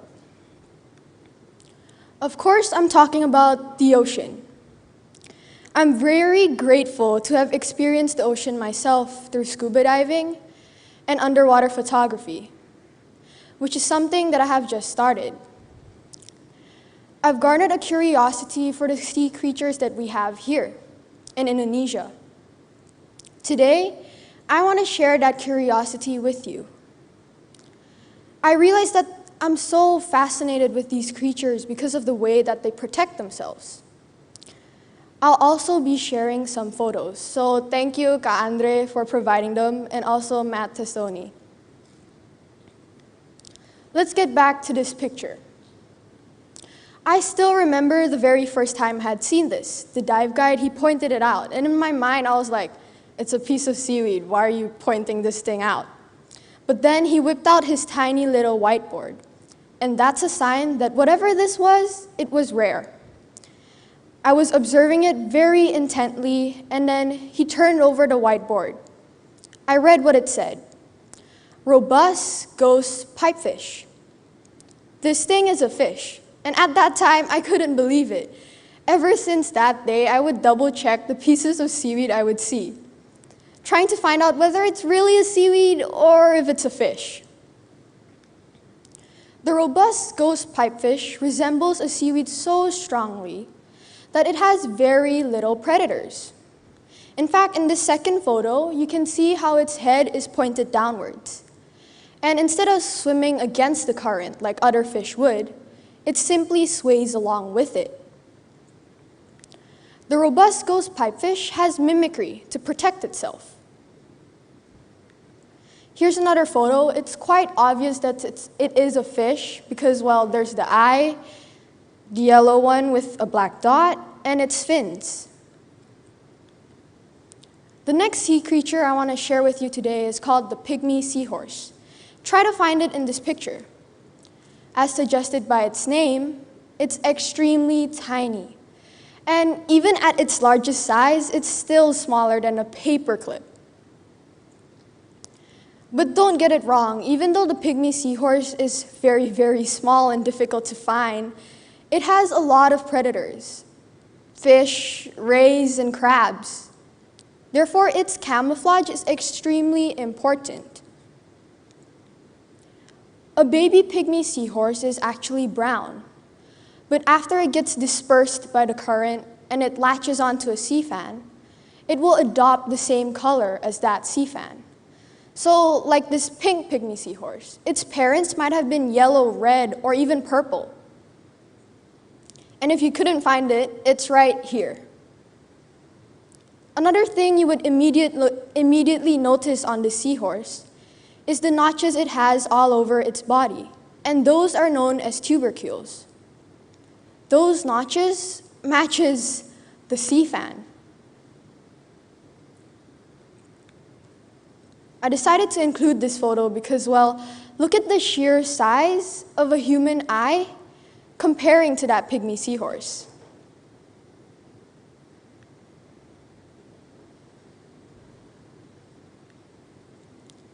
Whenever I go scuba diving, I get amazed with all these different color combinations we find on sea creatures. How they might not work according to color theory, but we find them everywhere in nature. I see all the fish buzzing around me filled with life, the crabs scavenging for food, and maybe lobster or shrimp hiding between rocks. I feel like such a small part in this universe. But why is it that humans have such a big impact on our ocean? These sea creatures, they have developed the defense mechanisms to protect themselves against predators over time. But those defense mechanisms are not enough against us humans. Let's start with pollution. Our trash often ends up in the ocean. Our fishing equipment also gets left behind. And don't forget that oil spills occur. 600 million metric tons of plastic would have accumulated in our ocean by 2040. We're closer to 2040 than we are to 1990. And 600 million metric tons is such a large number to comprehend. So let me put that into perspective for you. A 500 milliliter plastic bottle weighs about 10 grams. If we're gonna make up 1 million metric tons of these bottles, it would take 100 million of them. You could barely fit 20 in your backpack. Our marine organisms get stuck in our trash. They eat it, and they eventually die. We should also be considering our greenhouse gases, especially carbon dioxide. But first, we truly have to understand the relationship between corals and algae. The relationship between these two organisms are known as mutualistic because they need each other to survive. They rely on one another. The algae, to start off with, lives inside the coral. It seeks protection from the coral. The coral also provides the algae with the ingredients, or let's say compounds that they need, in order to photosynthesize. And if you don't know already, photosynthesis is the process of converting carbon dioxide and water into food and oxygen. This food is why the corals rely on the algae. To put it simply, without the corals, we wouldn't have algae. And without the algae, we wouldn't have the corals. We all already know that greenhouse gases causes global warming. But did you know that when the sea temperature rises, the corals expel the algae living in them? The corals lose their color, and it's known as coral bleaching, because corals actually get their color from the algae living within them. There's also the matter of ocean acidification. Carbon dioxide dissolves in our ocean to form carbonic acid, and that triggers a chain of chemical reactions that take away the building blocks corals need. Those building blocks are carbonate ions. Think of it this way. Us humans, we need calcium to build strong bones. Well, corals, they need carbonate ions to build their strong and healthy structures. And you might be thinking, well, Kyra, what's so important about this? We don't interact with corals, we don't eat algae, we never see them often. Well, 50 to 80% of our oxygen is from the ocean. That doesn't only include the algae living within the corals, but also free-living algae, marine plants, and phytoplankton. Corals are almost like the trees of our ocean. We need them to convert the carbon dioxide we produce into oxygen. And let's not forget, the snappers you eat, groupers, crabs, lobsters, they all live on our coral reefs. You can already see how human activity is disrupting the relationship between algae and corals. We're gonna have to maintain that mutualistic relationship if we want to survive. This is the last organism I want to show you today. It's known as the Ambon frogfish, but it's also known as the psychedelic, because, well, look at the patterns on its body. This frogfish has a very thick and tough skin, and because of that, it's able to walk on its pectoral fins and burrow into crevices between rocks. It hides there, waiting until it can lurch at a prey moving by. But I haven't told you the most important part of this fish. It's the fact that there's only one left in Ambon. Back in 2015, there were several of them, but because of the locals tampering with it, picking it up, moving it around, shoving it into spaces between rocks so they can keep it as a secret to themselves, the population of this frogfish started dwindling. It's said that this fish might be living in deeper waters where scuba divers can't go to check. But are we really going to rely on that glimmer of hope to start protecting our ocean? I don't know if we have enough time to save this particular fish, but that doesn't mean we can't protect everything else we have in the ocean. We rely on it. So what can you do? Well, first, throw your trash in the trash bin. And I know I sound ridiculous saying this, but believe it or not, I've seen a fisherman throw his candy wrapper into the ocean, and he relies on the ocean to provide for his family. Next, we must minimize our carbon footprint in order to reduce global warming. And as I said before, global warming causes coral bleaching. How can you do this? Use reusable goods. Whether that's a metal straw, a tote bag, or a metal bottle, opt for the reusable option. I know that there's biodegradable plastic bags and plastic in general, but the truth behind those biodegradable plastics is that they only degrade in industrial facilities, where the biodegradable plastic is provided with the proper enzymes, the optimum temperature. All these conditions have to be regulated by humans in order for the biodegradable plastic to actually degrade.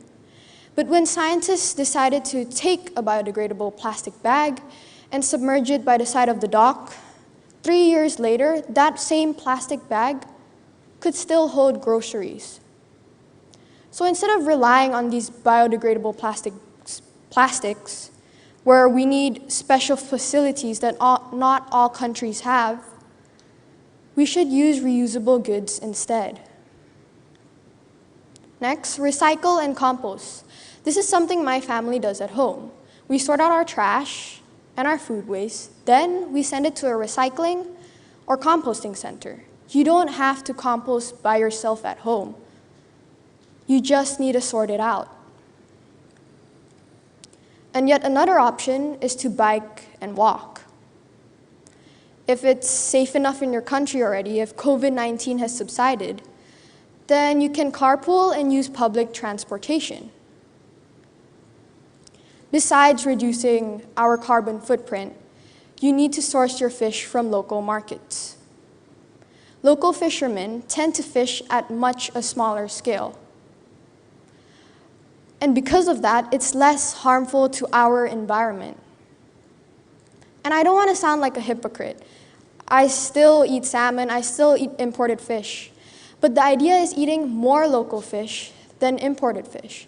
The idea is making small changes that collectively make a big impact. You need to appreciate the ocean. You need to appreciate it to find the intention of actually saving it and changing your actions.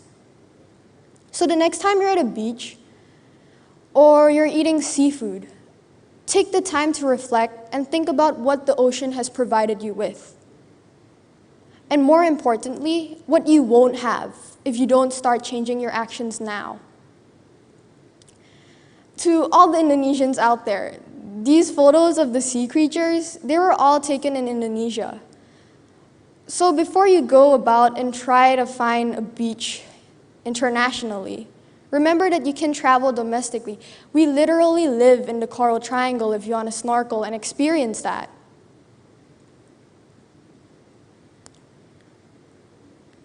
After all, we are sea creatures. We rely on the ocean just as much as they do. Like I mentioned before, we rely on the ocean to convert our carbon dioxide into oxygen, to provide us with the food that we need, to provide us with jobs. And for my 17th birthday today, from the audience watching this now and watching this in the future, I want you to change one small thing in your daily routine. Whether that's buying a metal straw and constantly using that and bringing it everywhere, or buying a tote bag, or even starting to recycle yourself. These small changes will collectively make a big impact. Thank you.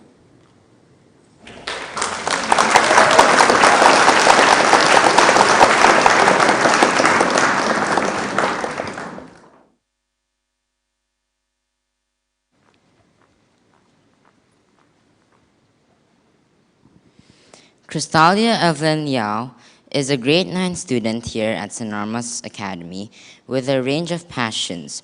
Currently, her focus is on our obliviousness to the impact our food choices and consumption patterns and the impact they are having on the world. She will share her vision for a different future in which due attention is brought to the problems facing our ocean and our planet, and the rippling effects that connect them. As a student who has just started exploring the ocean, she is concerned that our oceans really are dying, seeing the connections between our own existence and well-being. Please join us in welcoming Crystalia.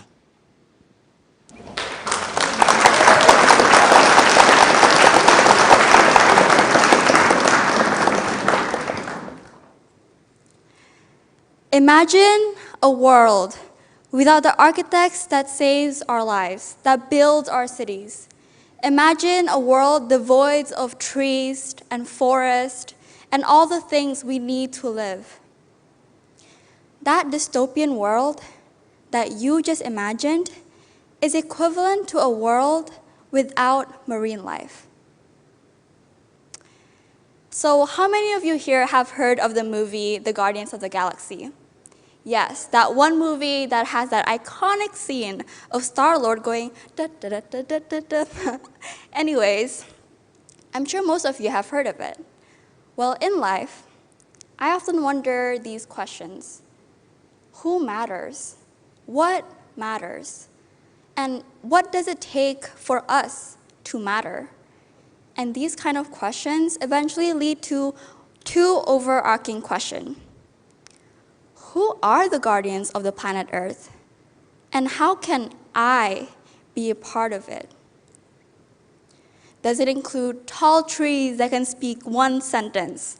Or does it include a living weapon that goes by the name Gamora? While that sounds incredible, do you know what's cooler? Our nature has provided us with our own guardians of the planet Earth. And these guardians include the biggest mammals of planet Earth to the smallest little, tiniest microorganism that you can find. And they all reside in one place, and that is our ocean, our beautiful ocean. So, as a teenager living in such a fast-paced world, I've always dreamed of quiet dreams, where life was still and there was place for me to breathe. And 2 years ago, when I was grade 7, I watched this video of a family swimming with humpback whales. It was beautiful, it was quiet, it was peaceful, it was everything I've ever dreamed of. In that span of 30 minutes, I have realized something. That the ocean has been so welcoming to us in letting us explore their world, in letting us be a part of their world. And so, I stood up, I grabbed a pen, and I wrote on my bucket list for life, swimming with whales. And at night, I talked about it. I talked about it to my mom. Dreamed about going to Tonga, swimming with whales. 2 years later, now, I still don't know about everything. However, the knowledge that I did gain from researching about these mammals have made me realize a painful realization. That my dream that I had when I was 12 years old might become an addition to yet another impossible dreams, like becoming fairies or fighting battles, because whales have been on the brink of extinction during the 19th and early 20th centuries. During these times, they were being hunted for their meat, body part, oil, blubber, cartilage. Putting this problem into the spotlight, the International Whaling Commission has decided on a whaling moratorium during 1986, with the exception of scientific whaling and whaling for tradition. However, this did not last long, as whaling countries such as Japan, Iceland, and Norway have since then used the excuse of scientific whaling to continue their hunt for whales, even if these whales end up in the food market eventually, sold as food. What we don't realize about killing these whales is that we are simultaneously killing our solution to climate change. Now, everybody knows that greenhouse gas has been the forefront cause of climate change. About 6,558 million metric tons of carbon dioxide is being emitted every single year. That is equivalent to 650,000 times of our Eiffel Towers, or 110 million times heavier than your house. And this is only for transportation. We haven't considered the carbon emission emitted from industries like fashion, agriculture, electricity. Not only that, if we continue this unsustainable lifestyle that we are unable to change, we are seeing the extinction of animals and plants, and eventually will lead to the extinction of us, of humans. But we found hope in nature. Whales actually act as carbon capturers. So they accumulate carbon in their bodies during their lives, and when they die, they can take about 33 tons of carbon dioxide and sink that to the bottom of the ocean. 33 tons in comparison to the 48 pounds that are absorbed by trees every year. 33 tons compared to 48 pounds. Not only that, whales aren't the only proof that marine life is the solution to climate change. Little tiny microorganisms such as phytoplanktons provide us with the air we breathe. They absorb about 40% of all the carbon dioxide that we produce.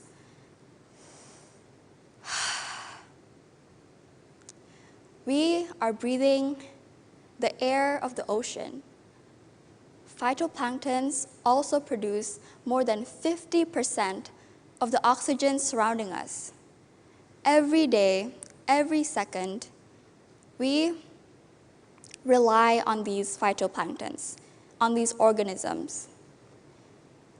And whaling have an effect on this phytoplankton because whales provide nutrients in the ocean through the action of swimming and excretion, and through that, this phytoplankton can finally live. But if we continue whaling, we are looking at a future where carbon emission will be the one constant that hinders us from achieving our dreams.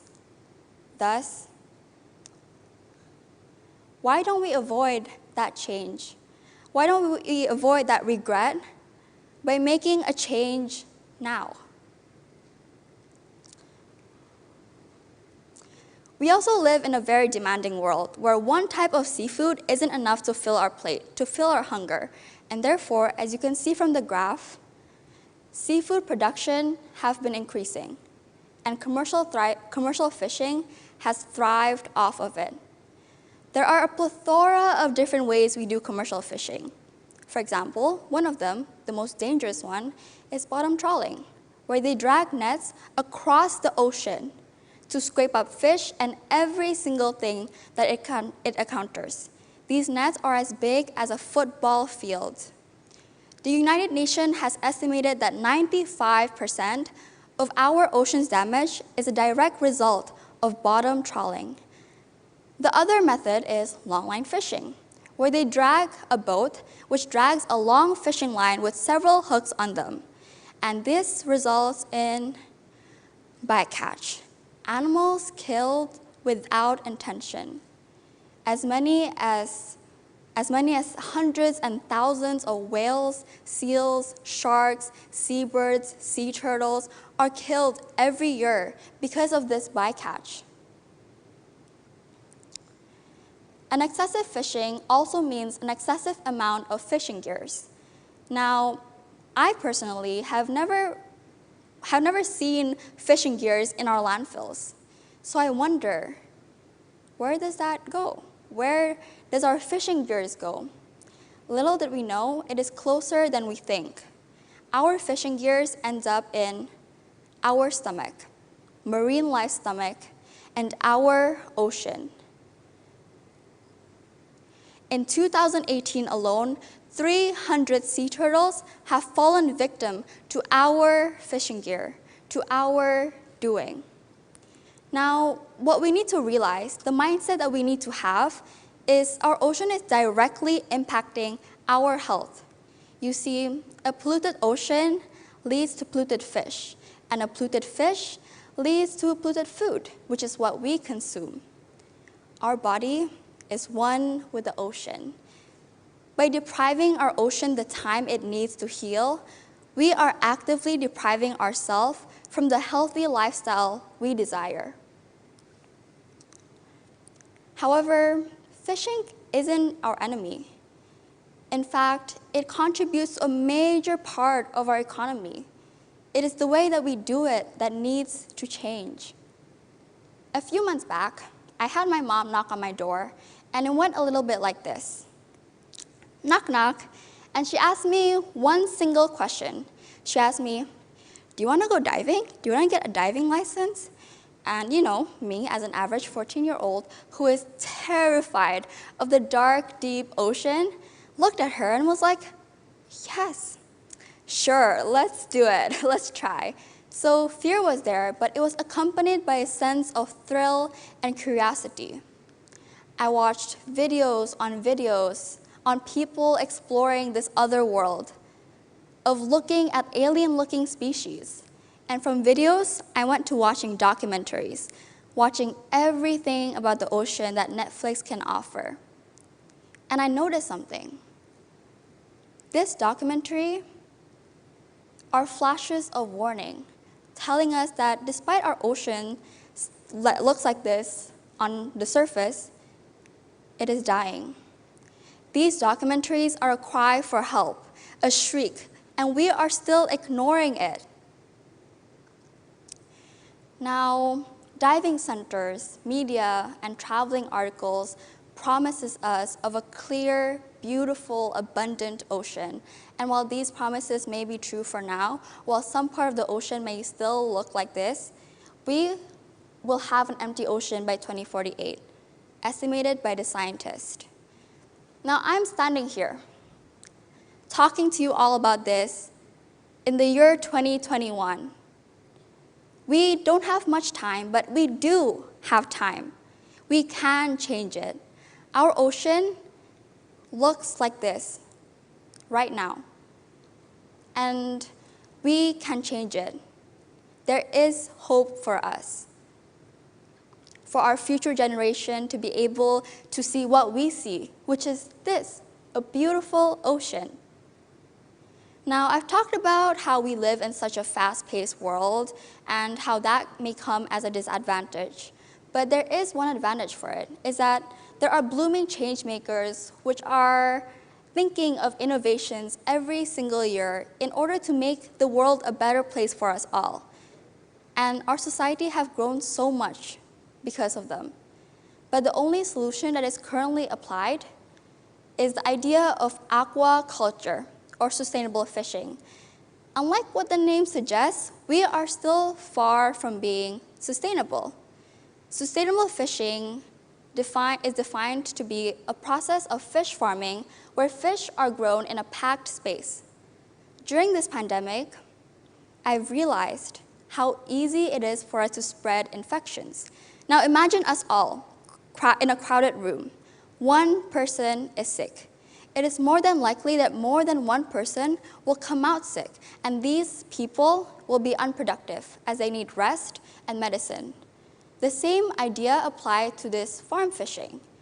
One fish gets sick, infections will spread, marine life will die, water will become toxic, and result in an unproductive and inefficient industry. A study by Marcia Barinaga has told us that a 2-acre fish farm can produce as much waste as a town of 10,000 people. Now, we as consumers do not want this to be the place where our seafood comes from. Not only that, these fish that are being farmed in these sustainable farms are most likely predators, which requires billions of wild fishes to live off of. 5 pounds of wild fish is needed to produce just 1 pound of farmed salmon. Now, whoever coined the idea of sustainable fishing clearly needs to get a fact check on what sustainable means.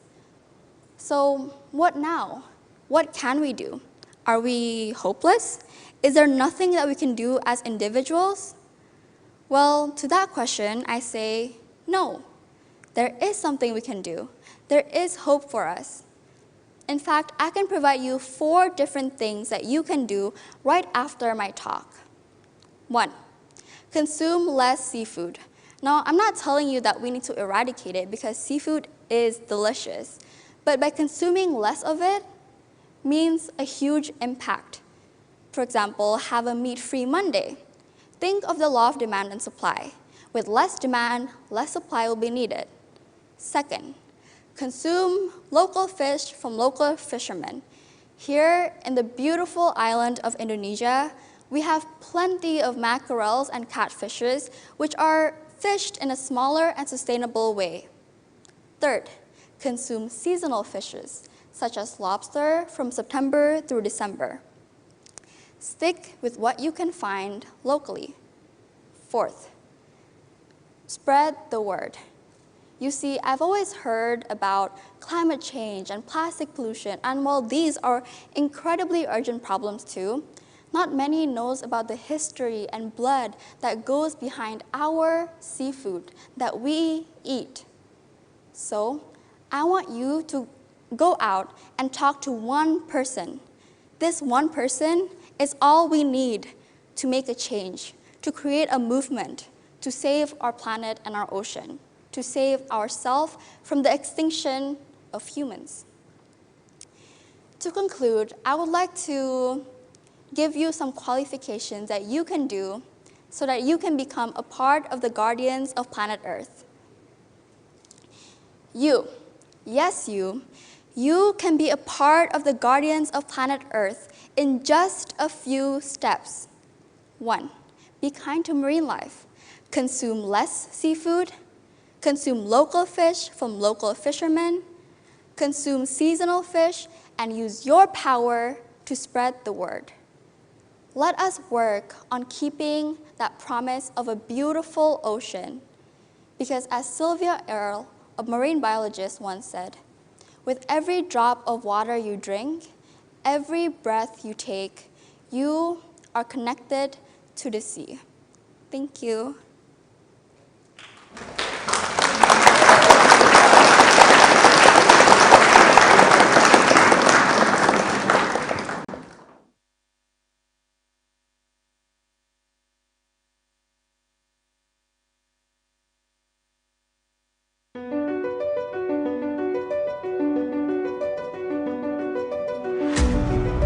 Welcome to our home.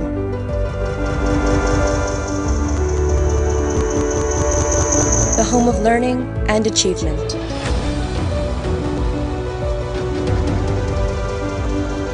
The home of friendship.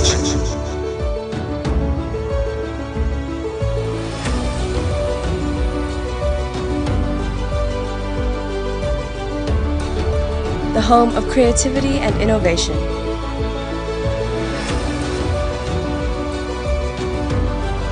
The home of compassion.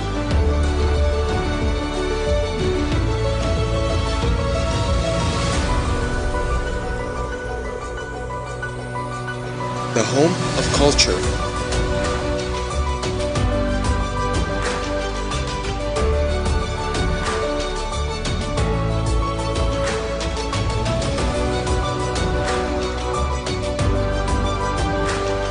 We are the future, and this is our home.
You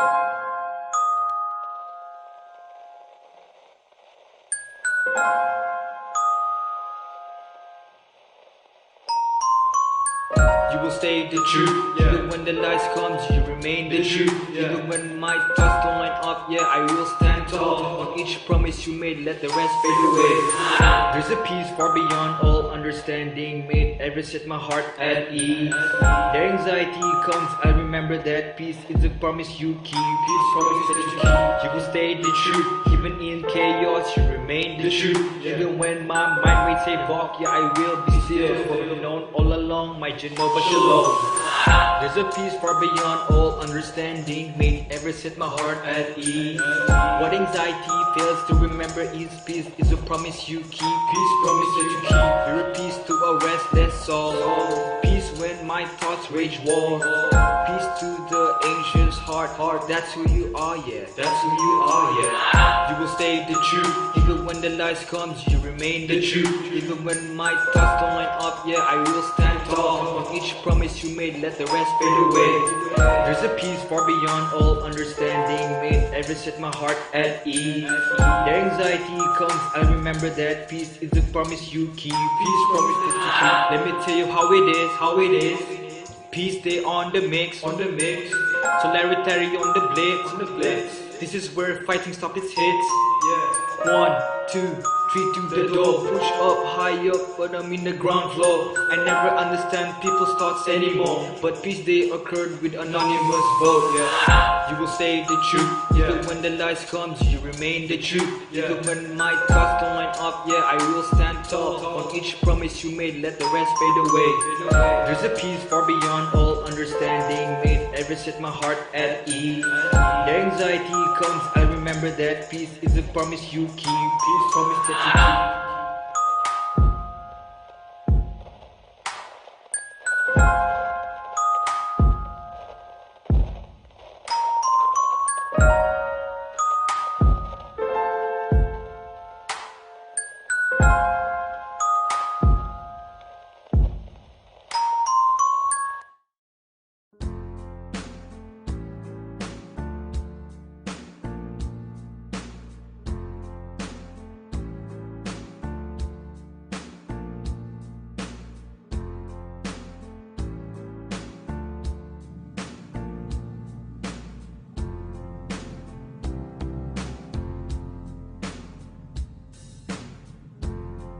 The ocean's been screaming for a while. We're being suffocated. Please save us, you can all do it. Just like how you've been polluting us. I once doing no the screams until I saw the truth. A piece of plastic on the shore, swept away by the cuff of the tide. Can't you all see the change? Marine life starting to go extinct. The rising water levels are brought hurricanes and floods. 12 to 14,000 tons of plastic is ingested by North Pacific fish yearly. 100,000 marine animals are entangled in plastic, and 100 million marine animals are suffocated and killed from them each year. This is not a problem that just the ocean and nature owns. Its impacts and consequences will continue to devour our lives away, the lives that started from Mother Nature. We must stop neglecting climate change nor ocean pollution.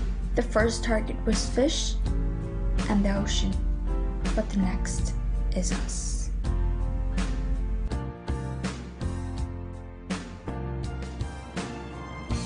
Plastic and litter restraining countless innocent marine lives.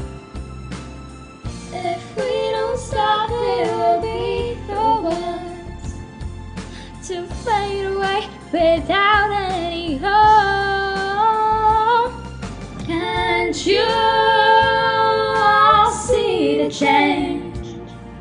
Marine life starting to go extinct.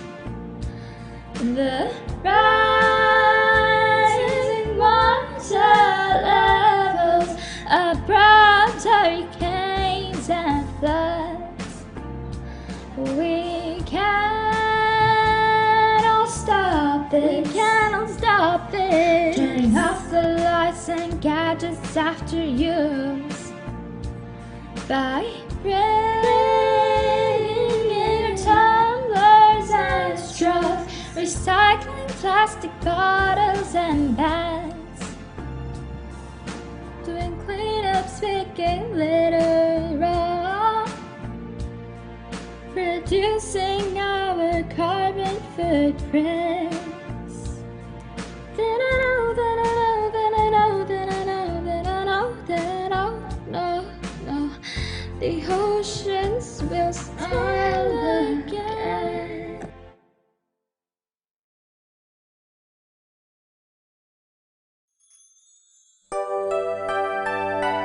Welcome to our home. The home of learning and achievement. The home of friendship. The home of creativity and innovation. The home of culture. The home of compassion. We are the future, and this is our home.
You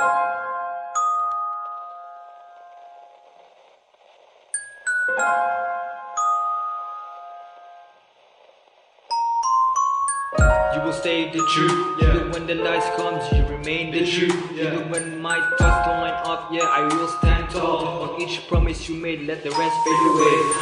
There's a peace far beyond all understanding, made ever set my heart at ease. Their anxiety comes, I remember that peace is a promise you keep. Peace promise that you keep. You will stay the truth, even in chaos, you remain the truth. Even when my mind may say walk, yeah, I will be still. For we've known all along, my Jehovah Shalom.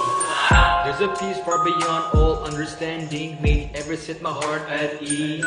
What anxiety fails to remember is peace is a promise you keep. Peace promise that you keep. You're a peace to a restless soul. Peace when my thoughts rage war. Peace to the anxious heart.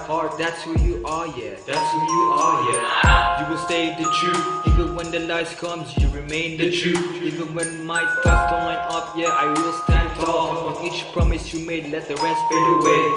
There's a peace far beyond all understanding, made ever set my heart at ease. Their anxiety comes, I remember that peace is a promise you keep. Peace promise that you keep. Let me tell you how it is, how it is. Peace stay on the mix, on the mix. Solidarity on the blitz, on the blitz. This is where fighting stops its hits. Yeah. 1, 2, 3 to the door. Push up, high up, but I'm in the ground floor. I never understand people's thoughts anymore. But peace they occurred with anonymous vote. Yeah. You will say the truth, even when the lies comes, you remain the truth. Even when my thoughts don't line up, yeah, I will stand tall. On each promise you made, let the rest fade away. There's a peace far beyond all understanding, made ever set my heart at ease. Their anxiety comes, I remember that peace is a promise you keep. Peace promise that you keep.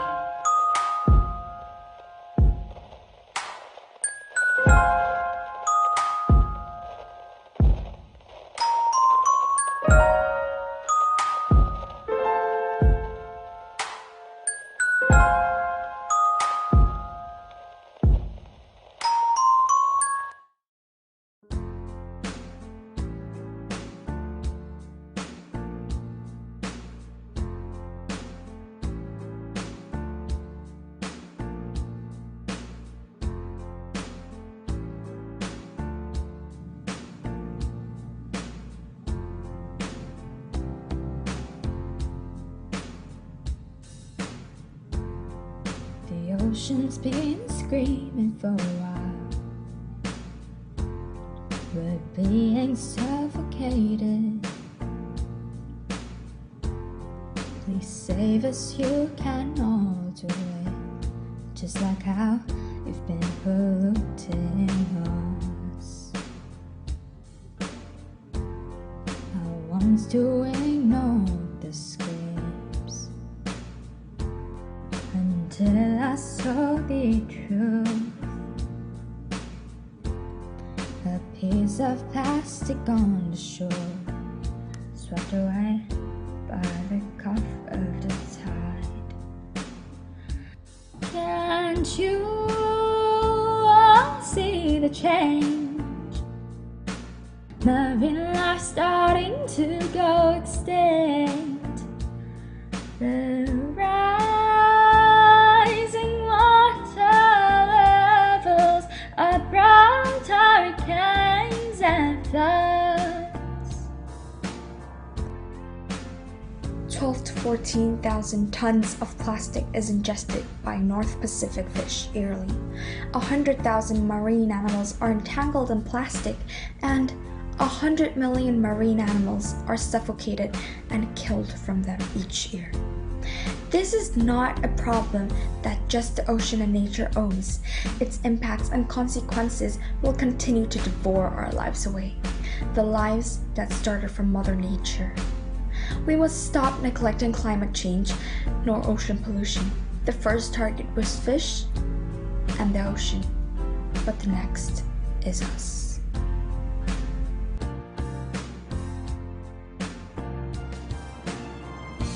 Plastic and literary straining countless innocent marine lives.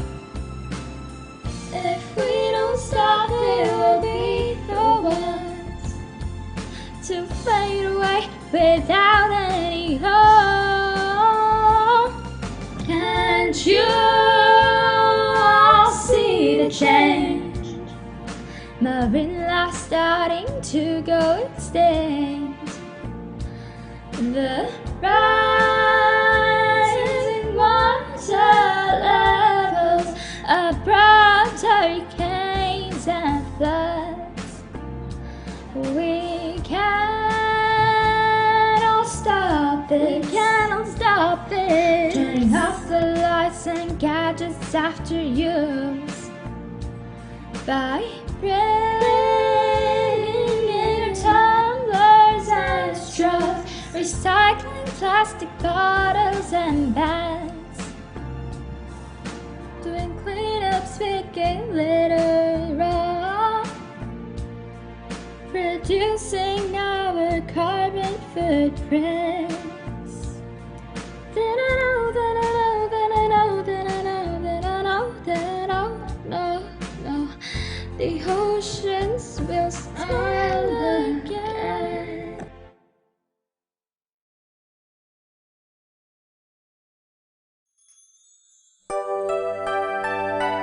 Welcome to our home. The home of learning and achievement. The home of friendship. The home of creativity and innovation. The home of culture. The home of compassion. We are the future, and this is our home.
我祈祷拥有一个梦的心灵和会流泪的眼睛。哦，给我加起相信的勇气。哦，也让我远去拥抱你。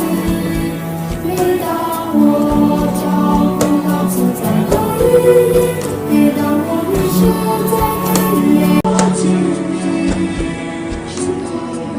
有一个多美的幸运和会流泪的眼睛。哦，给我加起相信的勇气。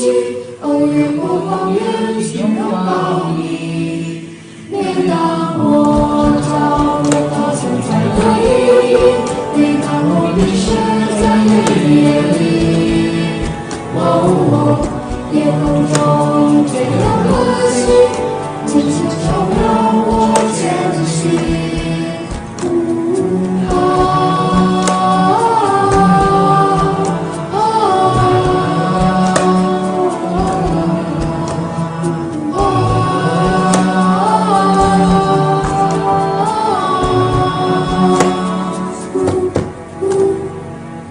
夜空中最亮的星。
Hari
Stephanie Clarissa is the co-founder of the NGO Project Planet Indonesia, which you can visit at projectplanetid.com.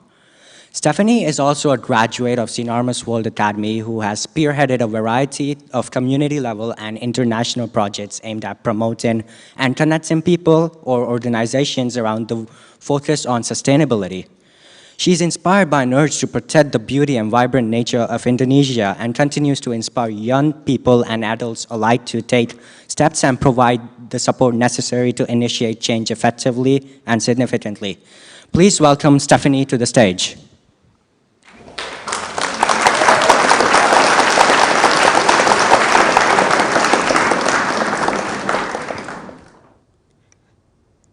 Who has been through this? You come home after a long day, suddenly you hear your stomach growling, and you're too tired to cook, so you open an app on your phone, and you order yourself a nice, warm noodle soup. Half an hour later, there's a knock on your door. Nice, your food's here. You open the door and start unpacking the noodles inside the styrofoam container, the broth inside the plastic bag, and the disposable utensils wrapped in plastic. You think to yourself, this is exactly what I needed. Yummy noodles and the ultimate convenience. Then, after you're done eating, you take everything and put it inside the plastic bag that the food came in, then throw it inside your trash bin that's covered in, you guessed it, yet another plastic bag. These plastics then travel to the landfill, and they eventually end up to our ocean due to our poor waste management system. Indonesia is ranked the second largest contributor of plastic waste to the ocean, as only about 10% gets recycled. Sunlight, wind, and wave action break these plastics down into microplastics. Then the fish proceed to eat them, and guess who eats the fish? We do. It's estimated that we eat about 5 grams of microplastics every week. So imagine in a year, we would eat 52 spoonfuls of plastic. And no, it's definitely not healthy for us. The thing is, plastic was initially invented as a substitute for ivory, horn, and metal due to its durable nature. It was never intended to be used for just several minutes and then thrown away. Therefore, it's easy to demonize plastic as the modern-day villain, but are they really to blame for all of this? How about us and our buy, use, throw culture? We buy something, like the warm noodle soup, only to use it once and never have to think of it again after we throw it away. This is also called the linear economy. It's a concept where we take raw materials and turn them into products. After we use them, we throw them away. It's a convenient process, but the environment is paying a hefty price for our convenience. This includes emissions of toxic substances, increase of waste, and depletion of natural resources. Luckily, there's an alternative approach that could potentially solve all of these issues called the circular economy. When we take raw materials and turn them into products, we use them, but after they get broken, we try to repair them, and then we reuse them as much as possible and recycle them to be turned into something new. This creates a closed-loop system which produces minimal waste. The circular economy loves collaboration in all layers of society, as it plays a key role in creating a sustainable economy in the long run. An example is a fashion brand that creates a program where customers can bring back used clothing, which they get a discount voucher for. Then the used clothing gets turned into new textile products or resold in the secondhand market.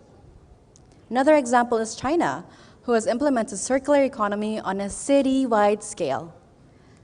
They launched the Sponge City Initiative.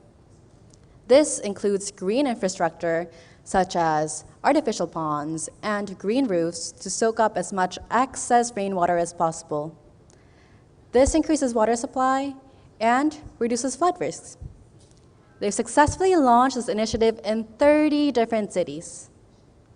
The benefits of a circular economy? Number 1, for the environment. Less waste and less resources used. Number 2, for us individuals.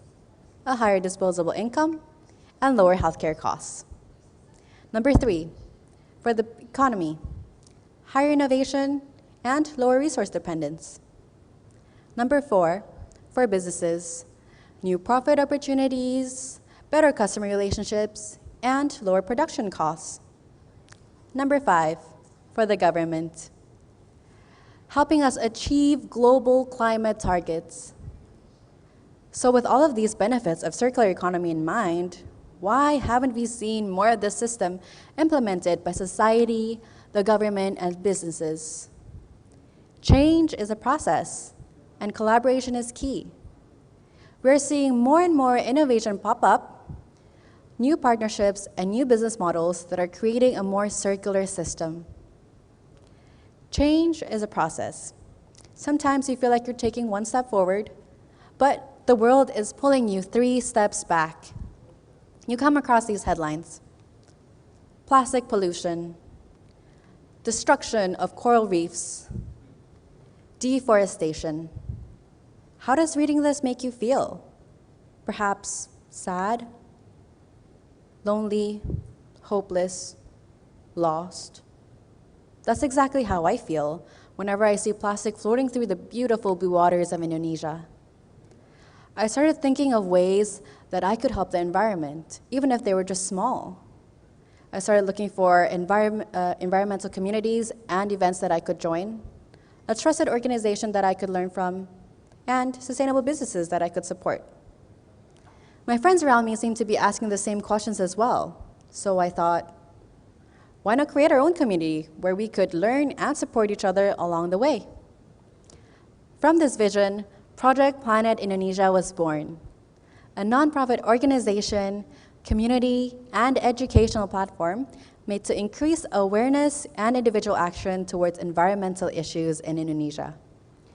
What started with just 2 girls who wanted to learn and do more for the environment has now reached around 10,000 people nationwide. With the mission to make Indonesia environmentally conscious in responsibilities, actions, and policies, we work together with all layers of society, from businesses to schools, from individuals to the government. So, let's go back to the story of you eating the noodle soup. Did it resonate with you? Did you think, wow, that definitely sounds like me? But perhaps you also thought, I'm just one person. Will my actions really make a difference? Well, the answer is yes. Small actions multiplied by many people equals huge impact. It is also known that the best way to influence others is to set an example yourself. You will create a ripple effect and impact beyond what you will ever imagine and able to see for yourself. The important thing is to not give up and know that there are millions of people like you who are feeling the same way. And whenever you feel lost, that's when Project Planet comes in, with an array of events that you could join, a community that you could join, events, community, and as well, sustainable businesses that you could support. Throughout my journey with Project Planet, I've learned countless lessons about myself, the environment, and how we can help. Lesson number 1, never stop learning. Get informed about environmental issues. Read more books, listen to more presentations, watch more documentaries. The more you understand the what and why of these issues, the more you'll understand the how to solve them, and you'll get the motivation to do so. Lesson number 2, collaboration is key. Change is a process, and it's faster and better with all layers of society involved. So, round up your friends, join an environmental community, hop in on some events, sign a petition, go in a cleanup, or get involved in a global campaign. Lesson number 3, vote with your actions. Voting doesn't only happen when you're old enough to elect a president. You vote with your everyday actions. It's the shirt you wear on your back, the beef you ate this morning, and the accounts you follow on social media. Why not support sustainable businesses by eating in their vegan restaurant, or shopping from their sustainable fashion brand, or perhaps signing a petition by an environmental organization? It's never too early or too late to start living a more sustainable lifestyle. The best time to start was yesterday, and the next best time is today. So, the next time you want to order that noodle soup and get it delivered to your home, consider a home-cooked meal instead. Let's start consciously reflecting on our actions and our buy, use, throw mentality. Thank you.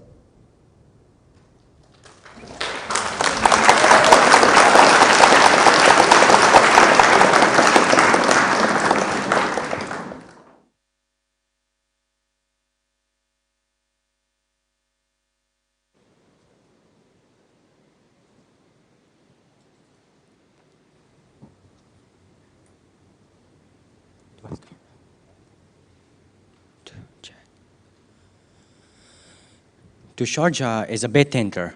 As a student in grade 11 here at St. Armas World Academy, he embraces an interdisciplinary approach to his life, bringing together his varied talents and interests from music, philosophy, and science to life on a daily basis.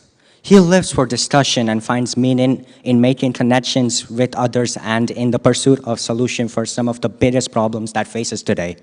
Today, he will be sharing his idea on a framework for exploring the question of meaning in life and how people develop values over the course of their lives. Let us welcome Tushar.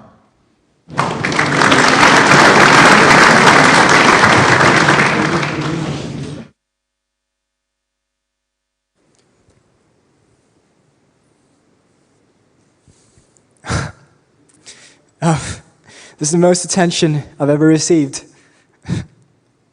And I know all of you are excited about life. So in regards to that, I want to ask you a question. What is the biggest question you have on your mind today? Is it about the latest upcoming iPhone? The stats of your Instagram post? When am I going to get the vaccine? Or perhaps even, when is school going to start? These questions can sometimes be overwhelming for you guys. But there is one question we all share in common. And that is life really meaningful? As the thought of this can be too exhausting, I'll ask my friend Tom about his opinions on life. And he doesn't seem to appreciate life the way it is. According to Tom, life is meaningless because in the end, we all die. I mean, maybe.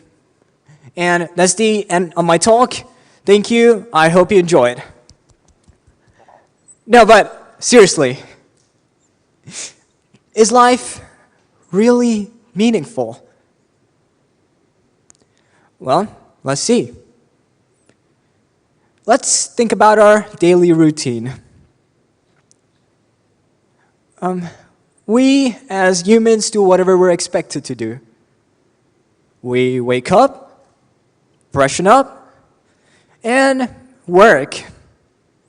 Probably head off to sleep after we enjoy for a little bit. You know, high school students, I'm getting you, enjoying for a little bit, and then heading off to bed. And then repeating the cycle of what we call the life cycle of a human being, just work. But there are always these mornings when you wake up, and instead of actually going to freshen yourself up, you end up staring at the ceiling. for perhaps hours, questioning and thinking about your own existence, just to be brought back to reality by screams from kids, spouses, or parents saying, "Breakfast is ready! Grab the keys, we're being late for office! You're being late for school, wake up!" Yeah, you know what I mean, right? The routine. But during these short journeys of daydreaming, the questions that pop up in our minds are, is life really meaningful? And do these breaths really account for something? While my mom was the first one to introduce me to him, I often stumble upon this lib tupe, Tom's favorite philosopher, aka Friedrich Nietzsche. Nietzsche is the father of philosophical school of existential nihilism. He is a philosopher, a poet, and a cultural critic. He also holds various numbers of books that are known to have a profound impact on our modern thought. One of the quotes from his most known books is, "He who fight with monsters might take care, lest he thereby become a monster." And if you gaze for long into an abyss, the abyss also gazes into you. What does he mean by that? I mean, I don't understand that. I'm just kidding. To understand what Nietzsche actually meant, we need to understand his approach to strength. And no, it didn't really have to do anything with being able to bench press 100 kgs. I mean, look at him. Does he seem like he could bench press 100 kgs? No. Nietzsche's approach to strength was, the harsher the truth a spirit can accept, the stronger he or she is. Now, coming back to the quote, by this, Nietzsche meant that even though a test for spirit strength is to being able to take on harsher truths, he or she should not aim to find the meaning of something hopeless, because it can be mentally draining. And that is the reason he had written this quote. Though there are many interpretations of different meanings, this is the most valid ones philosophers have ever come up to. And this is the quote that really bridges to the quote Nietzsche is famous for. Perhaps his most famous quote has to do with God. Nietzsche stated, "God is dead, God remains dead, and we have killed him. How shall we comfort ourselves, the murderers of all murderers?" And no, by that he didn't really mean that God literally died. He meant the enhancement of science had proven to deceive the existence of God. And he was afraid that all the morals and ethics that were built upon religious ideologies will be destroyed in modern society. Well, people started questioning,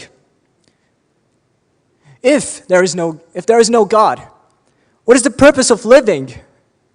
If there is no one to watch me from up there, why shouldn't I just snatch an ice cream cone from a kid and run away? Because there is no one up there to give me a ticket to hell, right? Well, unsurprisingly, a nihilist would argue that there is no specific reason as to why these acts are wrong. But we all know that these nasty acts aren't meant to be done by us rational beings who can think who can think and respond to judgment. But to understand why a nihilist would want to argue that, we need to first understand the beliefs and the origins of nihilism. And for that, my friends, I drew you a spectacular photo essay that will help you understand the beliefs and the origin of nihilism. I just hope you can understand because I actually failed my arts class. So, in the early 18th century, the citizens of the Roman Empire were pleased with their lives because they thought God had given them a purpose to live. But science was enhancing, and due to this, people started questioning their faith. They gave up on their beliefs.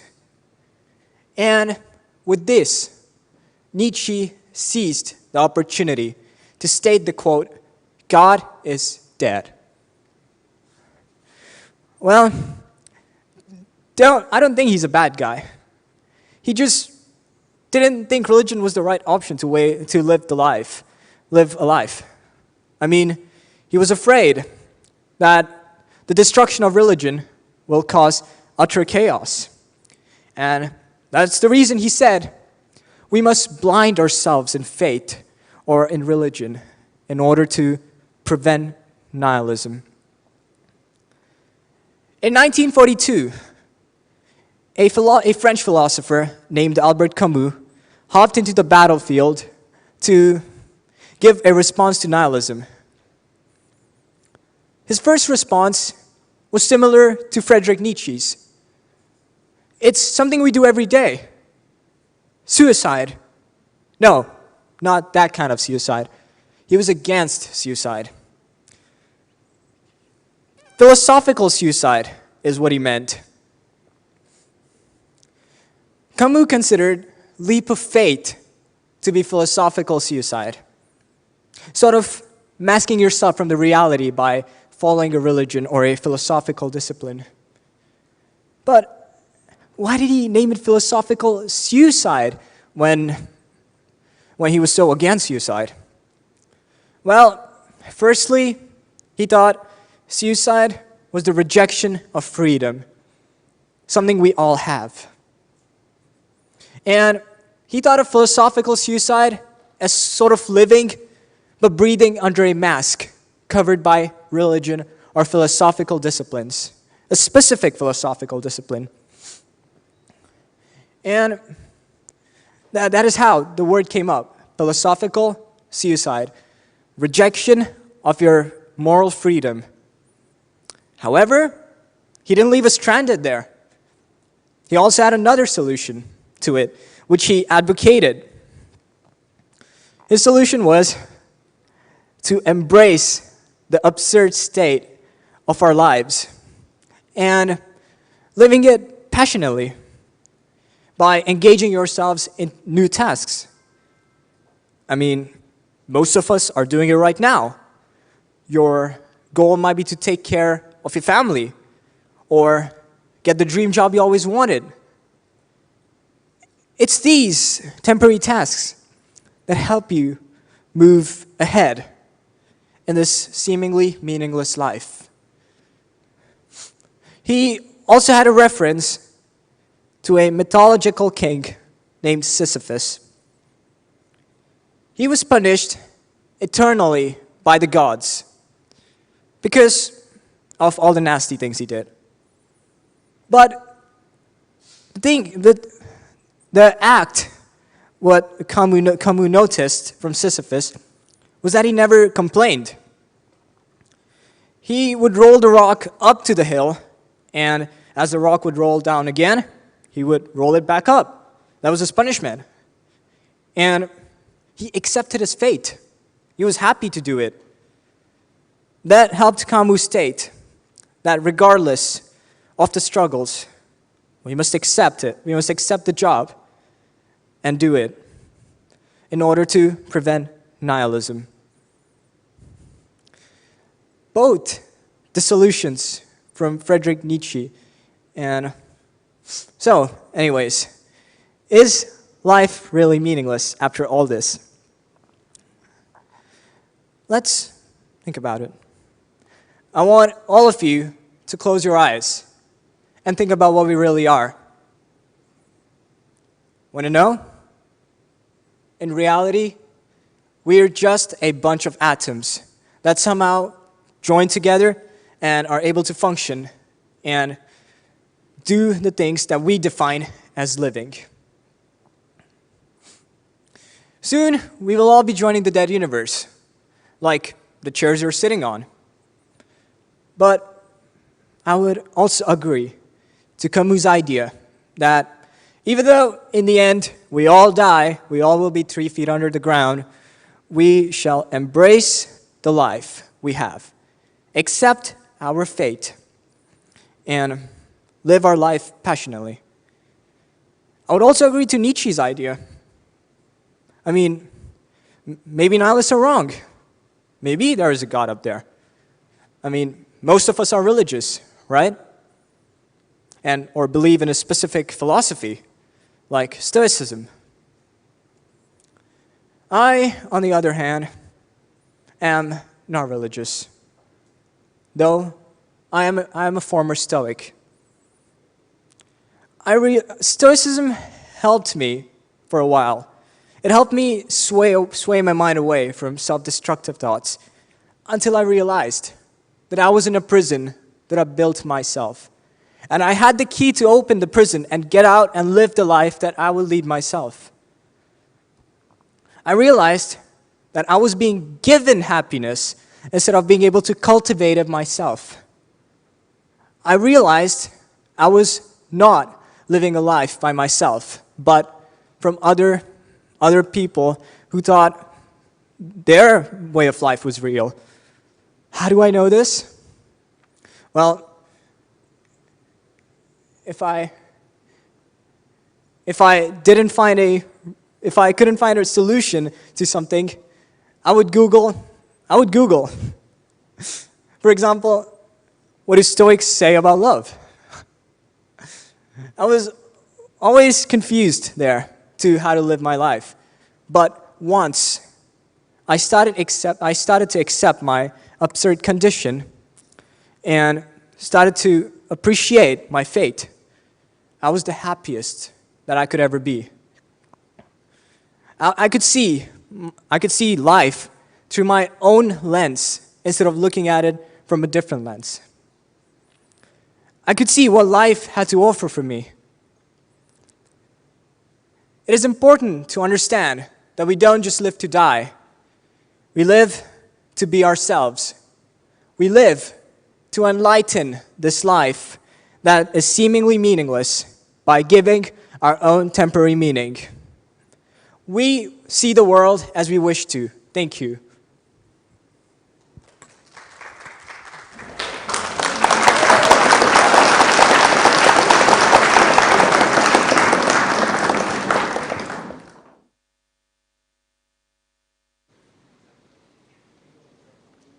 Hello. Yuju is a grade 8 student here at Enormous World Academy with a diverse set of interests. She's fascinated by the role that emotions play in our lives, and particularly during the adolescence or the early adulthood. She seeks to help teens and adults better understand emotions and how strategies to control them can be supported and developed intentionally and strategically. She seeks to help others better understand the connections between physiology and psychology. And today, she will be taking us on an interesting journey through the world of emotions, emotional control, and human development. Let us welcome Yuju to the stage.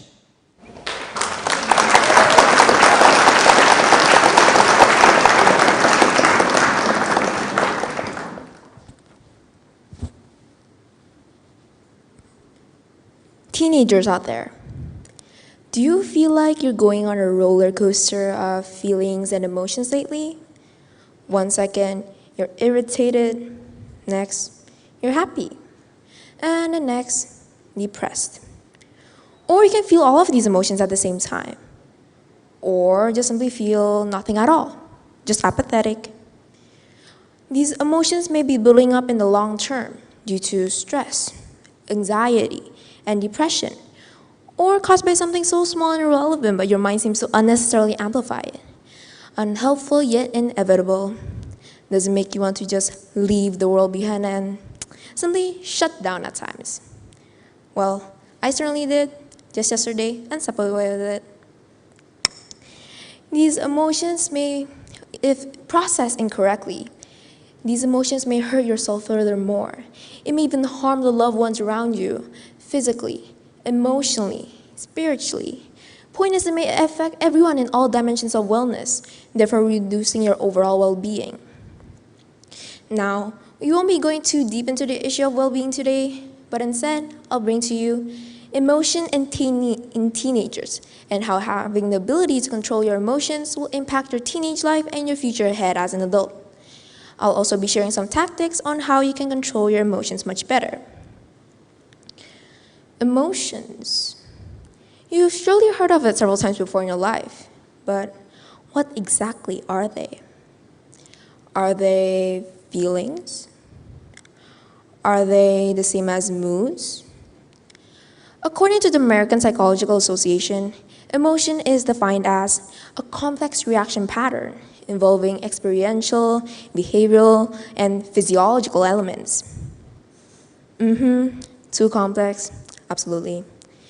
Basically, it's when chemicals are released in your brain, acting as your reaction to the things happening around you and in you yourself, which are accompanied with changes in your body and your behavior. Different emotions are formed by the different combinations of acids released in your brain when things happen. It's like when you add 2 or more different ingredients together and you get a different food. Alright, I'll start off with how emotions in teenagers are different from others. For example, imagine yourself in a haunted house with your friends. You can feel a mix of emotions of fear, anger, happiness, and surprise. You are scared of the ghosts, angry that they've just scared you, but it's fun to be with your friends and the way it just popped out of nowhere surprised you. I can't name these emotions right now because I'm making them up. But if I'm placed in that situation as of now and asked what I felt like, I wouldn't really know what to say and just be indecisive and unsure. What I'm saying is that emotions in teenagers are often unidentifiable, especially when they come in a bunch. An experiment conducted by a psychological scientist from Harvard University has shown that when people from different age ranges, children, teenagers, and adults are shown pictures of different emotions, children and adults distinguish emotions better than adolescents. Children have the ability to identify the emotions shown correctly because you don't know you can experience many at a time and only experience one type at a time. If they're happy, they're happy. If they're sad, they're sad. Adults can feel many emotions simultaneously, but are also mature and experienced enough to be able to identify them. We teenagers, on the other hand, who are starting to get away from experiencing only one emotion and evolving to become more like adults, start to feel this bundle of emotions and more types of emotions. But this makes us lack the ability to identify and differentiate the emotions we are feeling. Even more with the emotions changing rapidly due to mood swings, therefore forming this U-shape for the emotion differentiation score as the age increases. This makes life a whole lot more confusing for us. In fact, it is. Children in the age of between 13 and 18 are going through this stage in life called the identity versus role confusion stage, where we question absolutely anything. It can go as far as, where is my place in society? What do I want to be in the future? Or just something in the present like, what do I want to eat for lunch? But it usually centers around, who am I? It's like choosing the perfect outfit in a clothing store. You take a shirt and be like, does this fit me? Does this look good on me? Would I want to wear it? It's about this trial and error process of testing each role out in life and finding our identity, who we are. We are vulnerable, as to say in the stage. What's worse, there's this evil culprit that's poking out from time to time from our back and manipulating our decisions in life. Can you guess it? Well, no need, because it's what we've been talking about for the past minutes, our emotions. There are several parts in the brain that controls a person's emotions, including the amygdala, the insular cortex, and the periaqueductal brain. That's one of the hardest words to pronounce today. But anyways, today we'll be focusing more on the amygdala, which is this little almond around the center of the brain, barely taking up 0.3% of the whole brain. The amygdala integrates a person's emotions, emotional behavior, and motivation. It interprets fear, helps distinguish friends from foes, identifies social rewards and how to attain them, and controls classical conditioning, which is when an event stimulates a particular response, even in animals. For example, there's this clicker thing that you usually have for your pets. You start off by telling them to sit down, and when they do, you click and give them an award, usually food. This makes them link up the word sit down and the action of sitting down and tells them it's correct, and because it equals yummy snacks. Now back to the amygdala. The amygdala is developed early in the teenage years, which is why we start feeling more emotions. But there's a catch, the frontal cortex. This part of the brain is in fact not. It's still in the process of maturing and developing. It is the part that controls reasoning and helps us think before we act, which is why in teenagers, emotions come before reasoning much more easily. Teenagers got all this confusion going on and their emotions trying to manipulate their decisions, their solution and solving problems, and their behaviors, which may be impulsive, irrational, and dangerous because of all the emotion priority thing. But this also means we have to especially be more of a good emotion controller, which includes being careful in releasing and expressing emotions. All right then. What can go wrong with releasing emotions? If, for example, you're feeling this ball of anger in your stomach, and you're finding a way to release it to make yourself feel less uncomfortable. Okay, so this ball of anger. Now be careful when you're releasing this emotion. Anger is pretty powerful, as you may already know. It can come out as you becoming physical and hitting somebody, or come out as foul words and hurting the people's feelings. But by being a good emotion controller, you can prevent all of that. No one is harmed in the process, not you or others. You may ask, well, can I just don't release my emotions then? No, it'll make things worse. According to a study by the University of Texas, by not acknowledging our emotions, we're making them stronger, making them build up inside us, making them go out of control. Bottling all these emotions or simply avoiding them is one of the many key reasons why teenagers have problems with memory, aggression, anxiety, and depression. Not only will your mental health be on the line, it also has some physical effects in the long term, like heart diseases. Let me ask the adults who are here. Do you happen to have an experience that you regret? You just regret it. You just cringe when you think about it, and you just want to go back into the past and go change it. But no, that's not possible as of now, and that's not how life works. If those regrets were done when you were below 12 years old, then that's okay. You were just a child and you can't do much about it.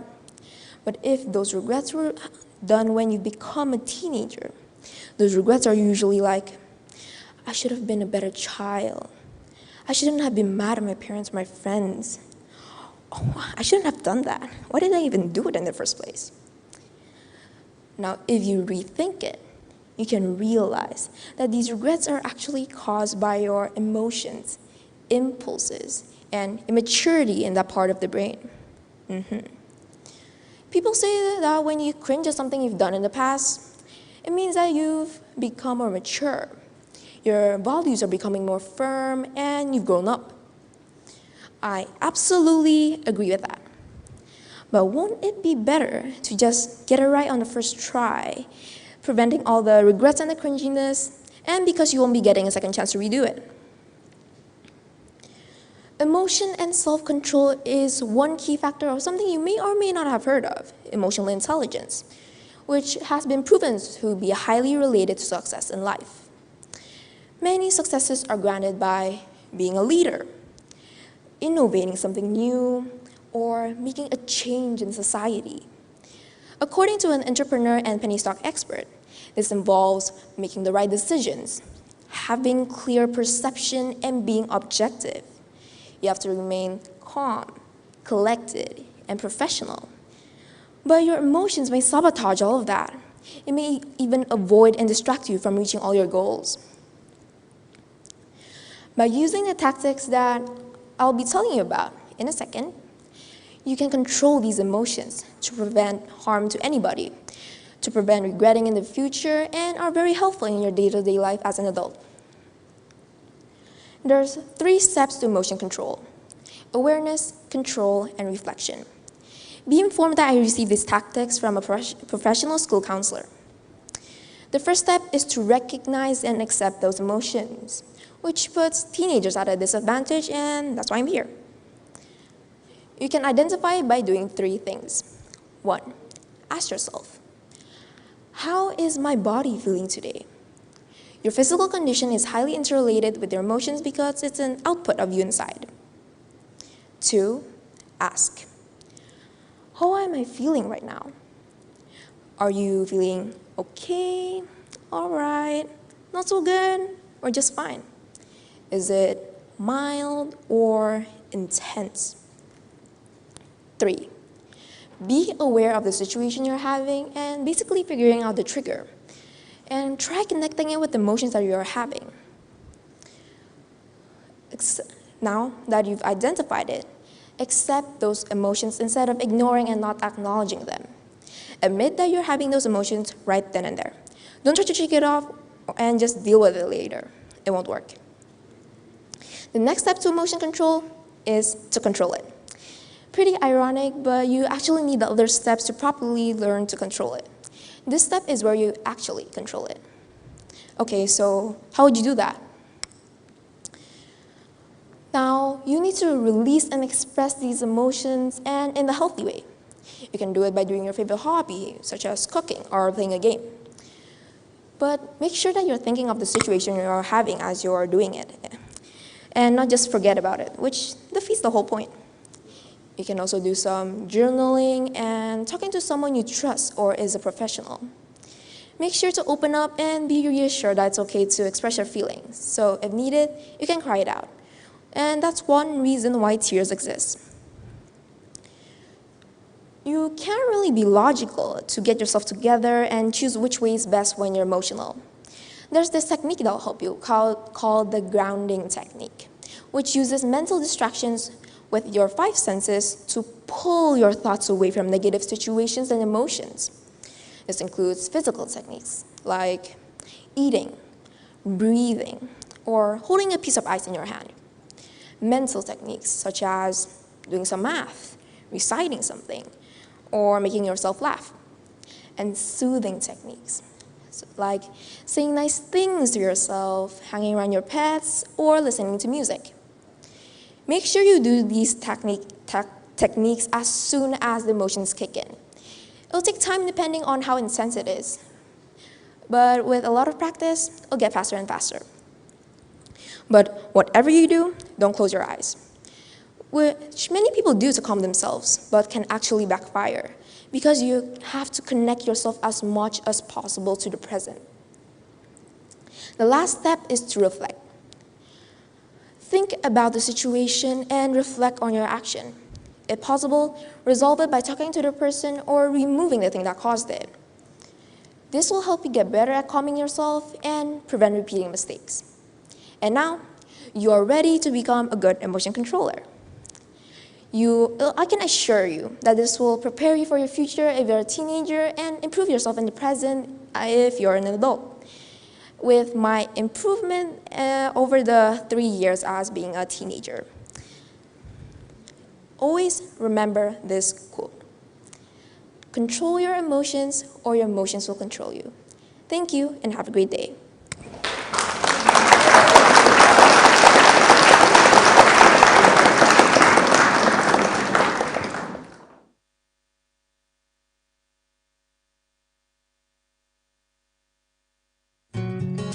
Have you been writing those encouraging words to yourself? Dear Aspen, this is gonna be a good day, and here's why. Started one. Looking at you now, those words are important. They're gonna help you build your confidence. I guess. Can we try to have an optimistic outlook, huh? Can we back up just enough to see the world won't fall apart? Maybe tonight we decide we're not giving up before we've tried. Tonight we make a new start. Hey, I know you can go around today and have fun finishing all your tasks. How about that? Perfect. I'm proud of you already. Oh, good. Not a stellar conversation for the scrapbook. Not a stumble as I'm reaching for the right thing to do. I'm kinda coming up empty, can't find my way around it. Does anybody have a map? Anybody maybe happen to know how we could do this? I don't know if you can tell, but this is me just pretending to know. Where's the map? I need a clue. Cause the scary truth is I'm flying blind, and I'm making this up as I go. The first night clause, you can't just lump around like that. 2 people already got banished. It's not easy. Look at him. He's giving up already. I don't want you giving up on the first night clause. Perfect, so then I won't give up. Thanks, Blanche. Another masterful attempt ends with disaster. Very careful. For another cup of coffee and watch it all crash and burn. Class won't get up. It's a puzzle, it's a maze. I tried to stay through it a million ways, but each day had the wrong turn. If class is not ready, I'm leaving without him. Does anybody have a map? Anybody maybe happen to know how we could do this? I don't know if you can tell, but this is me just pretending to know. I need a clue. This is scary truth is I'm flying blind, and I'm making this up as I go.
It's not official.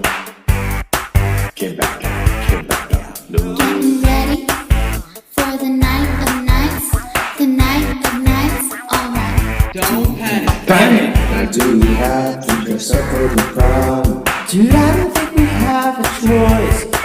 Yeah, it's a night of all nights, gotta look just right. Dressing to impress the boys. Do I want classic or vintage or plaid? Where's the mirror? This is too baggy. Should I go movie star, glamorous, sassy as me? But no one better wear same dress as me. It's the night of all nights. It's the night of all dreams. It's too late to leave that kind of way. Hey, make love massages. What? Massages. And waiting on us for this. It's gonna be a night Can't to wait. remember. Oh man, Come on now, big fun. Alright, it's gonna be a night I guess. Lucky up. we'll never ever forget.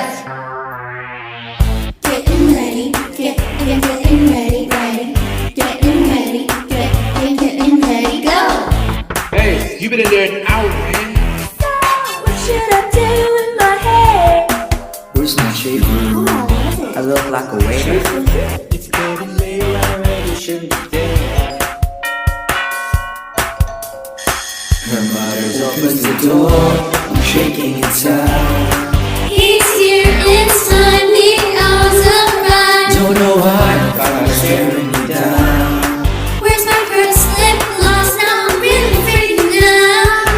Then something changes my world. The most beautiful girl right in front of my eyes. It's gonna be a night to remember.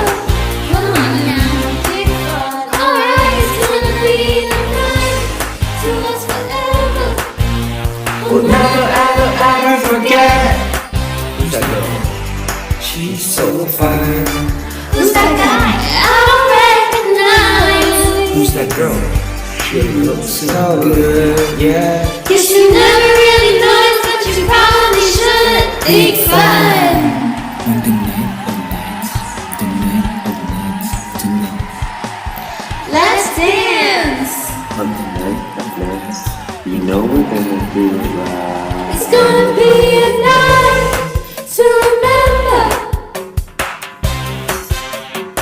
It's gonna be the night to last forever. It's gonna be a night to remember.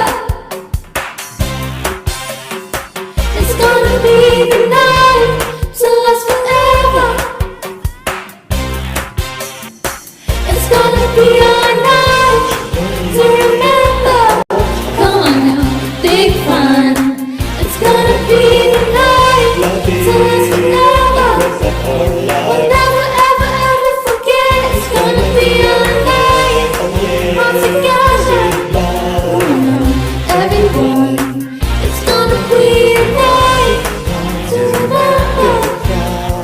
Never ever ever, never ever ever, never ever, never ever ever forget.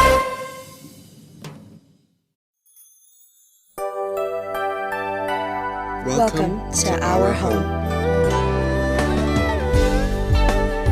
The home of learning and achievement.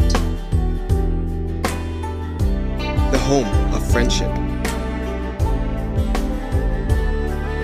The home of creativity and innovation. The home of culture. The home of compassion. We are the future, and this is our home.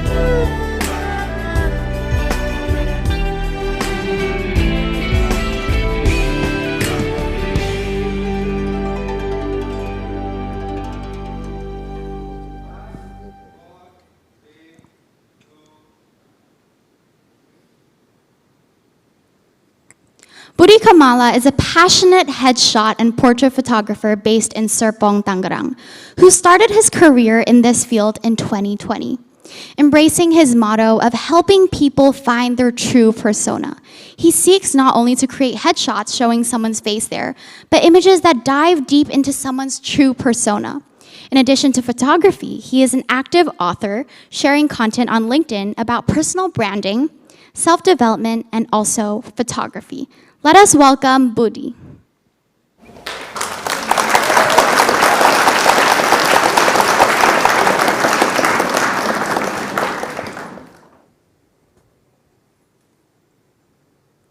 You don't get a second chance to make a first impression. Beberapa hari yang lalu, ketika saya dan anak saya sedang jalan sore di sekitar komplek rumah, kami berdua bertemu dengan sebuah mobil yang sedang berjalan lalu tiba-tiba berhenti. Anak saya penasaran lalu bertanya, "Mobilnya kenapa, Dedi?" Saya jawab, "Mobilnya mogok, Dek." Lalu dia kembali bertanya, "Mobilnya namanya apa, Dedi?" Saya jawab, VW Golf. Lalu kami kembali ke rumah dan anak saya cerita ke maminya. Dia bilang, "Mami, VW Golf mogok." Biar lebih terbayang lagi, mari saya perlihatkan wajah anak saya. Inilah Joey, 2,5 tahun. Keesokan harinya, kami jalan sore lagi, dan kembali menemukan mobil yang kami lihat kemarin. Tapi bedanya hari ini, mobilnya sudah tidak mogok lagi. Tapi tahu nggak, apa yang anak saya bilang ketika mobil tersebut lewat? Yes, sambil menunjuk dia bilang, VW Golf mogok. Pasti Anda semua pernah mendengar yang namanya first impression matters. Sebuah kalimat yang saya yakin hampir semua orang tahu, tapi sayangnya tidak semua orang meresapinya. Saya ambil contoh dari media sosial favorit saya, jarang-jarang nih orang suka LinkedIn. Jadi ketika saya pertama kali masuk aplikasi LinkedIn, kurang lebih setahun lalu, belum lama. Jadi layaknya orang yang mencoba aplikasi baru, pasti dong kita penasaran tentang bagaimana sih cara mainnya, cara kerjanya, fiturnya ada apa aja sih gitu ya. Jadi selagi saya melihat-lihat, perhatian saya tertuju pada satu hal ini, profile picture. Oh ya, saya tadi udah perkenalkan ya, nama saya Budi Komala, seorang headshot dan portrait specialist, jadi cukup jelas kenapa saya tertarik pada profile picture. Jadi ceritanya ketika saya sedang scroll di laptop saya, pertama kali saya lihat LinkedIn, saya cukup terkejut dengan begitu banyaknya orang yang menggunakan profile picture seperti ini. Yes, foto dengan background merah, foto yang biasa digunakan oleh kita waktu untuk ditempel di ijazah, di SKCK maybe. Dan foto ini juga diikuti oleh satu foto lagi, yaitu foto dengan background putih, foto yang biasa kita pakai kalau kita apply visa. Dan kedua foto ini juga ditemani oleh satu foto lagi yang saya yakin foto ini merupakan salah satu foto populer yang digunakan sebagai profile picture di hampir semua media sosial. Foto selfie. What do you think? Bagaimana menurut Anda foto-foto ini apakah memberikan kesan pertama yang baik bagi Anda? Kalau bertemu langsung dengan seseorang, kita bisa langsung menatap wajahnya, mendengar suaranya, kita bisa merasakan langsung pengalaman berbicara dengan orang tersebut. Lalu bagaimana dengan online? Di online tentu jauh berbeda. Di online atau media sosial seperti LinkedIn, ketika kita menemukan sebuah account, jarang ya kita langsung berkomunikasi dengan pemilik account tersebut. Itu bisa terjadi karena 3 hal. Pertama, mungkin hanya salah satu dari Anda yang online. Yang kedua, mungkin Anda ingin stalking dulu profilnya, lihat dulu informasi apa saja yang diperlihatkan di account LinkedIn dia. Jadi ketika nanti Anda berbicara, Anda sudah tahu mau berbicara tentang apa. Dan yang ketiga, mungkin penampilan dari pemilik account tersebut kurang meyakinkan. I'm so sorry to inform you, but people still judge others based on their look. Tentu saya bukan berbicara tentang memiliki penampilan seperti Nicola Saputra, Dian Sastro, atau Vincenzo Casano gitu ya. Tapi saya berbicara tentang bagaimana singkatnya waktu yang dimiliki oleh seseorang. Wait, limited time, looks, waktu yang terbatas, dan penampilan Apa hubungannya? Mari kita lihat sebuah kutipan yang saya ambil dari artikel yang ditulis oleh Maddie Osman. Beliau bilang bahwa orang hanya menghabiskan sekitar 17 menit waktunya di LinkedIn setiap bulan. 17 menit setiap bulan. Dalam sehari, hitungan detik. Ada satu kutipan lagi yang saya ambil dari sebuah artikel dari Peplaya. Beliau bilang bahwa hanya dibutuhkan 0,1 detik bagi seseorang untuk membentuk sebuah kesan pertama.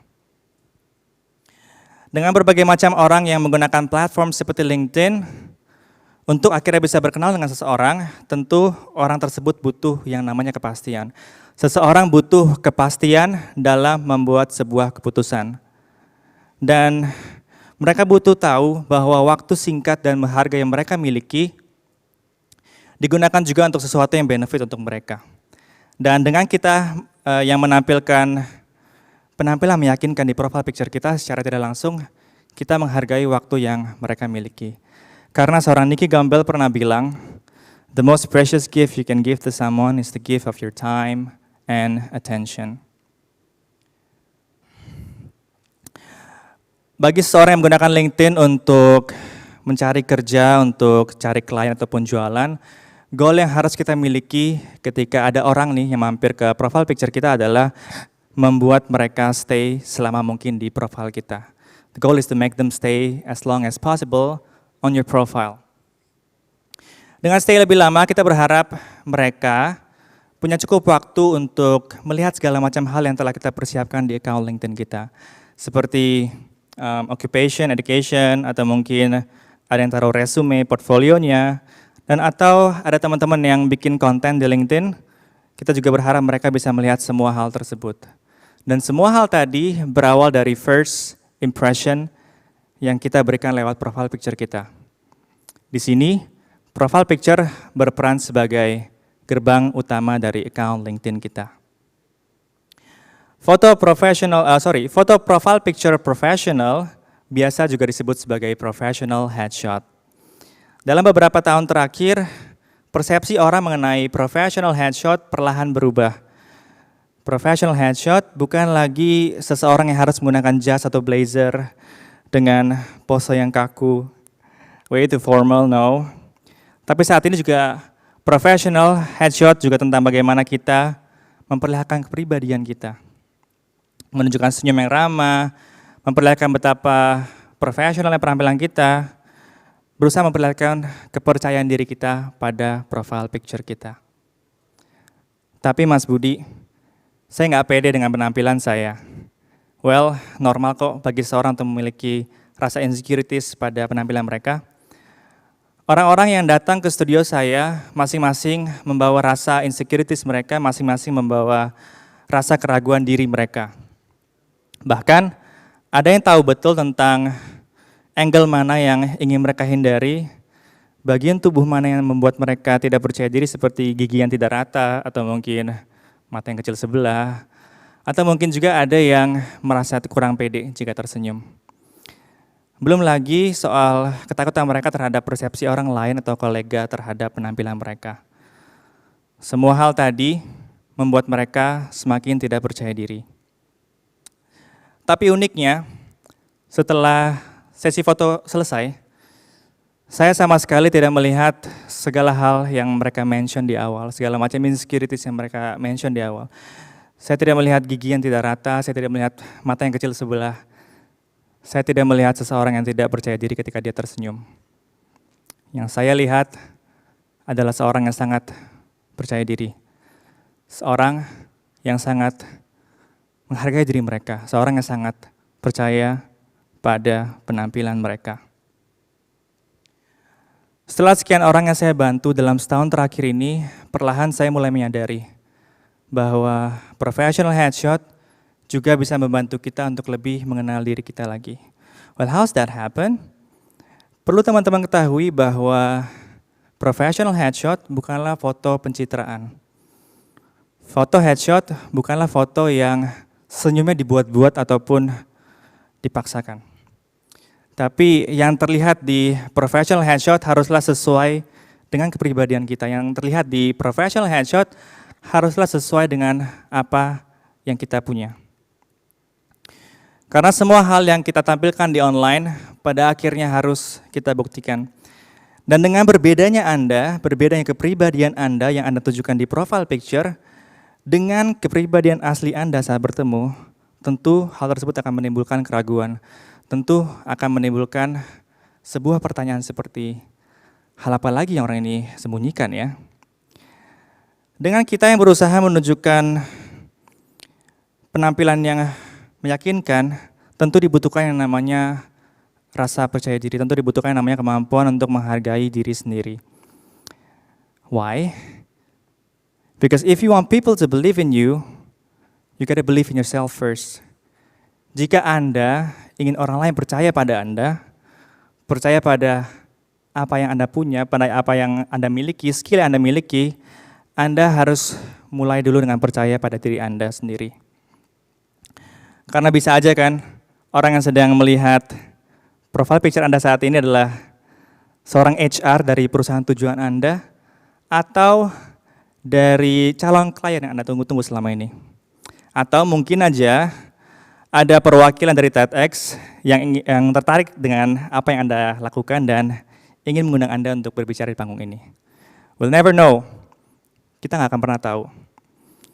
Yang bisa kita lakukan adalah mempersiapkan diri kita sebaik mungkin. Karena balik lagi ke slide pertama tadi, you don't get a second chance to make a first impression. Sekian dari saya, terima kasih.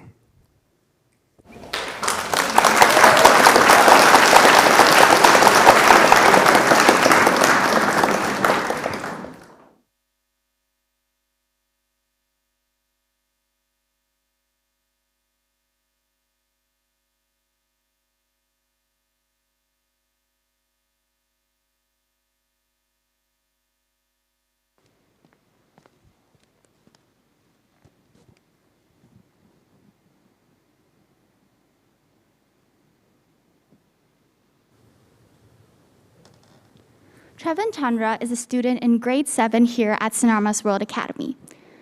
A passionate young science student, he seeks to promote interest in biotechnology and double-loop thinking solutions to the problem of meat consumption, bringing attention to the negative impacts meat consumption has on not only health, but the environment as well.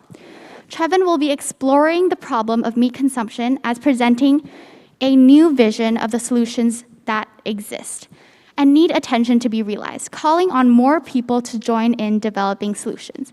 Let us welcome Trevin to the stage.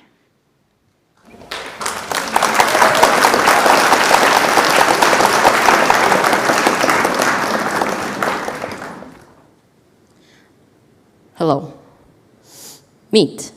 I'm sure most of us here have eaten some form of meat, whether it be sausages, burgers, or steak. But while doing so, we don't realize how much of an effect that meat has on our health, as well as our environment. Too much meat consumption leads to high cholesterol, which is one of the big reasons people get heart disease. What does heart disease do to you?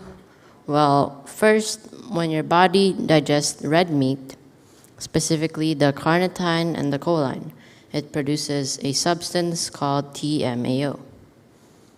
This substance then damages the foam cells in your blood vessels, which will lead to a cholesterol plaque rupturing and blocking your blood vessels, so ultimately obstructing your blood flow. A study conducted in 2002 to 2013 shows that a vegetarian diet can decrease your risk of getting heart disease by up to 32%. But some people say that vegetarian or plant-based diets don't give you the same nutrients that you get from eating meat. But by choosing the right foods, like avocados for fats or potatoes for iron, both diets give you the same amount of nutrients, but plant-based diets still give you decrease your risk of getting heart disease. Another problem with meat consumption is that the production of meat itself emits a lot of greenhouse gases. According to the UN, it contributes up to 14.5% of global greenhouse gas emissions, mainly due to animal byproducts as well as deforestation for grazing land.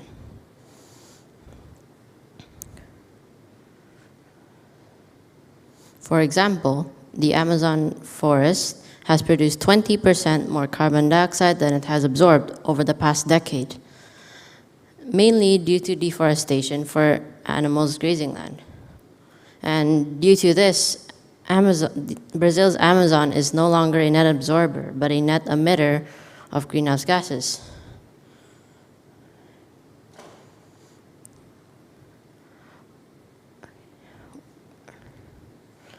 But some people say that eating meat is natural. And while it may be natural, is natural always best? Meat consumption has increased by 58% between 1998 and 2018. We as a species need to grow out of eating too much meat. And we need to find alternatives to stop the increase. Fortunately for us, there are many alternatives, some of them being plant-based as well as cell-based meats. Firstly, plant-based meats. What are they? Plant-based meats are basically meat without meat. They're made to replicate the taste, texture, as well as amount of nutrients found in real meat. They're made from many different ingredients, the main one being heme, which is a substance found in hemoglobin and is necessary to bind oxygen in your blood flow. But people say it's responsible for making meat taste like meat. Another example is that the Impossible Burger. It has been made and sold in many different grocery stores and restaurants, and in some regions you can stop by a near Burger King and find the Impossible Whopper. Oh. Moving on, cell-based meats. They are meat without the animal sacrifice. They are made through the process of biofabrication, which takes animal cells and turns them into real animal products like meat or leather.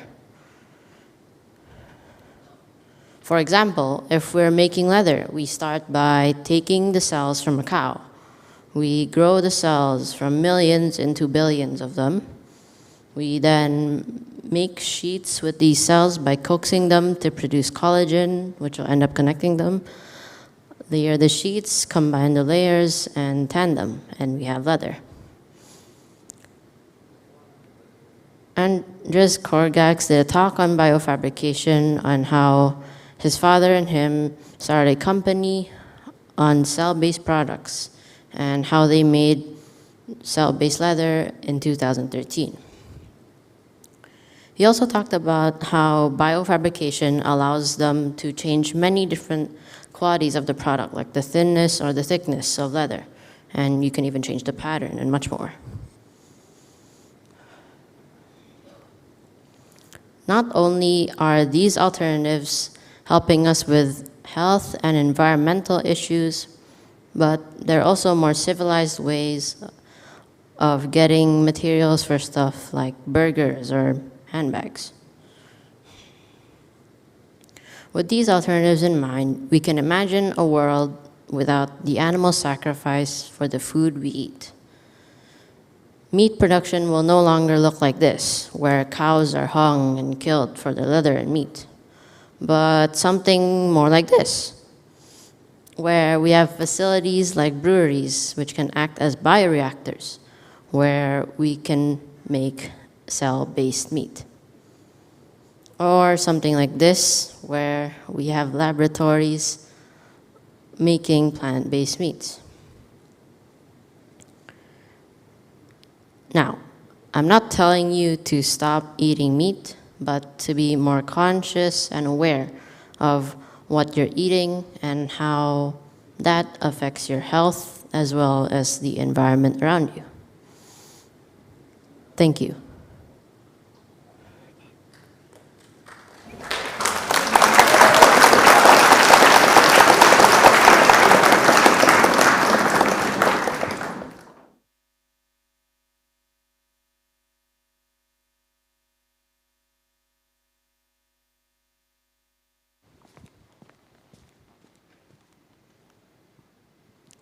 Matthew Japati is a grade 9 student here at Snarmas World Academy. He is deeply concerned with the problems facing young people today, particularly with the amount of time spent playing games on computers rather than exercise and focusing on health. He'll be sharing important ideas about the world's rising health problems, ranging from obesity rates, poor diet, and lack of exercise. His talk is an eye-opener with respect to valuing health and a call to reframe the way we view our own health in the fast-paced society we find ourselves living in today. Let us welcome Matthew Japati.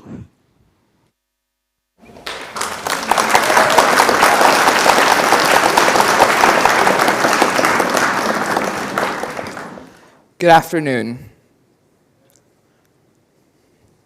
Salvador Dali once famously quoted, "At the age of 6, I wanted to be a cook. At 7, I wanted to be Napoleon. And my ambition has been growing steadily ever since." Well, for me, it goes more like this. At the age of 6, I wanted to spend all my life browsing the internet. At 7, I wanted to be a connoisseur of food. And my love for food and being a couch potato has been growing steadily ever since. Are you aware of your physical health? How many of you in the audience here think you're healthy? If I asked a stranger that question, particularly a teen, do you think I would get a response full of conviction and decision? I mean, have you ever met teens? What do teens even care about? I mean, we're dealing with people here, or let's say teens, who think that being famous on social media is a lot healthier than hitting the gym to exercise. Would you see teens with greens on their meals if their parents didn't ask them or force them to do so? If social media were edible, it would probably be a common staple on a teen's plate. The bottom line, teens have almost zero awareness about physical health. So, what even is physical health awareness? Let's take this definition and define it by splitting it up into two parts. What is physical health? And what is awareness? So what is physical health? Well, many people think of physical health to be, how strong you are, how fast you are, and how athletic you are. It is also important to remember that it also includes your lifestyle and your diet. Let's start by asking ourselves a few questions. How sedentary are you? What are your fitness stats? What foods do you eat? These 3 questions evaluates and questions our lifestyle, our physical abilities, and our diet. But keep in mind that what I mean by diet means the foods that you eat, and not going on a diet kind of diet. And I'm sure you guys all know what awareness is. What is awareness anyways? So awareness means to know something, to know that that something exists, and to be conscious about something. So when we take these 2 definitions that I've just brought up, physical health and awareness, doesn't it mean to be conscious and to know about your fitness abilities, the foods that you eat, and your day-to-day life, which is called lifestyle? Now, let's talk about our first issue of physical health. Obesity. Now, in the United States, one of the most developed countries in the world, where nutrition facts labels are being plastered along in every single item that is edible, it is staggering to see that 21.2% of teens between the age of 12 and 19 are obese, according to the CDC. Now, for those who might not be that good in maths, or for an average Joe maybe, I'll make this number easier for you. That basically means that 1 in 5 teens in the United States are obese. And that doesn't include the many other teens in the United States who are overweight. Here are some statistics of how the rates of obesity in the United States has been growing in the previous half century, from 1960 until 2007. It keeps on rising, just to show you. Now, obesity, especially from a young age, increases the risk of developing something we call obesity-related diseases. What are examples of obesity-related diseases? Type 2 diabetes. And, this is a tough one. Okay, atherosclerosis. Okay, atherosclerosis. It's a condition in which your blood vessels become clotted due to the buildup of plaque and fats in the arteries. Man, that's a very, very tough word to pronounce.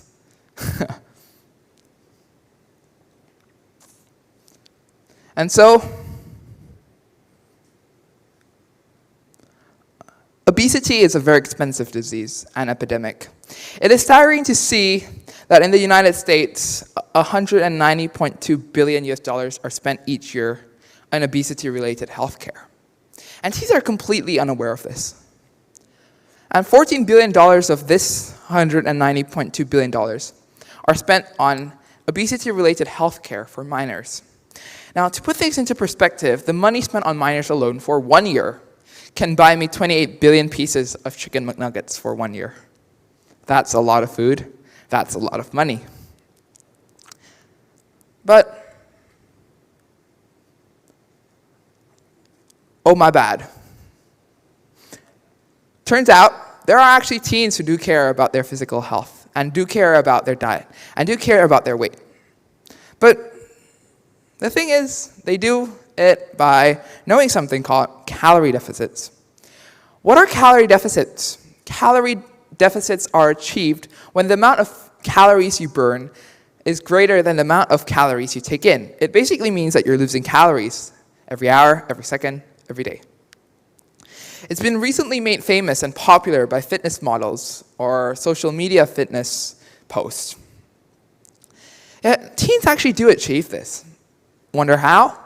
I'll give you 5 seconds to answer that question. 5, 4, 3, 2, 1. Well, the answer is skipping meals.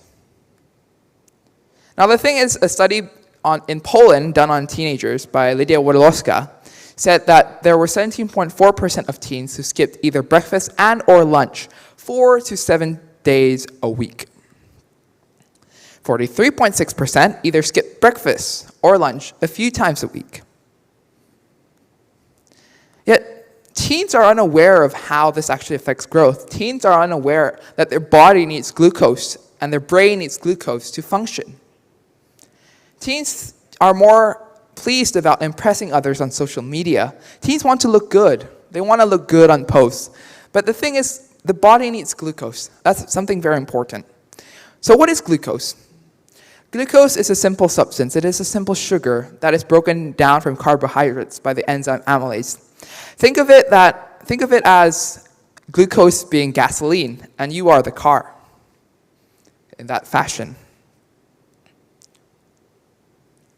Yet, teens are unaware of this. The Department of Health Victoria, Australia, said that teens who skip meals or diet are more likely to get eating disorders. Remember that skipping meals isn't an eating disorder, but it actually is an unhealthy habit that can lead into eating disorders.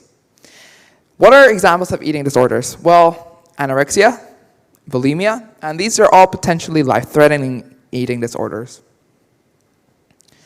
Now, let me talk about this. The lack of physical health awareness leads to a lack of physical exercise. So, physical exercise. So, have you ever heard of the story Goldilocks and the Three Bears? You might remember that in that fairy tale there are certain phrases such as not too hot, not too cold, just right. Or not too hot, not too hard, not too soft, just right. Now, how can we apply this to our day-to-day physical routine? Well, it's just as simple as this. Not too easy, not too intense, just right. But what is just right? Now, the CDC states for teens that teens need at least an hour of moderate exercise daily. It means 7 days a week. And here's how they can do it. Moderate exercise is defined like this: 3.2 kilometers walk in 30 minutes and an 8-kilometer cycle in 30 minutes. You add them together, mission is complete. Or for those who don't use the metric system, that translates to 2-mile walk in 30 minutes and a 5-mile cycle in 30 minutes, mission complete. Yet, I don't see why teens should actually shy away from this, given the endless benefits they can reap.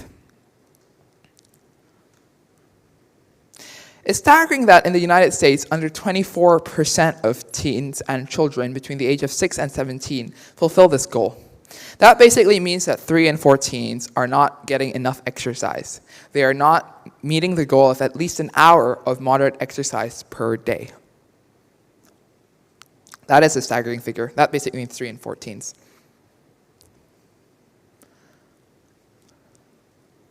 And so many teens blame the lack of exercise for the fact that they have lots of homework, for the fact that they have lots of schoolwork, they have lots of summative exams, they have lots of assessments, standardized exams, and the whole lot.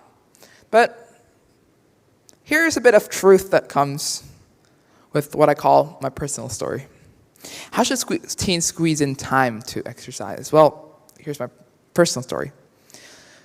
Let me bring you back about a year or two ago, maybe even before that. I used to be a couch potato. The only time I got my heart rate pumping was probably PE class, which was once a week, or maybe climbing up the stairs to get to my classes on time. I mostly sat out on sports day events because I was usually benched, because I was not physically good enough, or I just voluntarily said, nah, I don't want it, because I was lazy. Fast forward 8 months ago, I had this task from Chinese class. It was for homework, and the task was to write a 200 to 300 character essay about your daily routine. Now, I could have wrote anything for that task. I could have made it fictional. I could have made the story made up, make it sound realistic, maybe also call it realistic fiction. Or I could have answered that honestly. For this task, I decided to answer that homework question with honesty. As I've spent my time writing on it, as I spent my time thinking on what to write, I actually stumbled upon something really interesting. You see, I would mostly finish my homework at around 8:45 p.m. every night. Then I would take my shower before I go to bed, and I'll eat fruits. And I sleep at 11. I mean, there's lots of time between 8:45 and 11 p.m. at night. What was I doing? Well, if you're just wondering, this is what I was doing.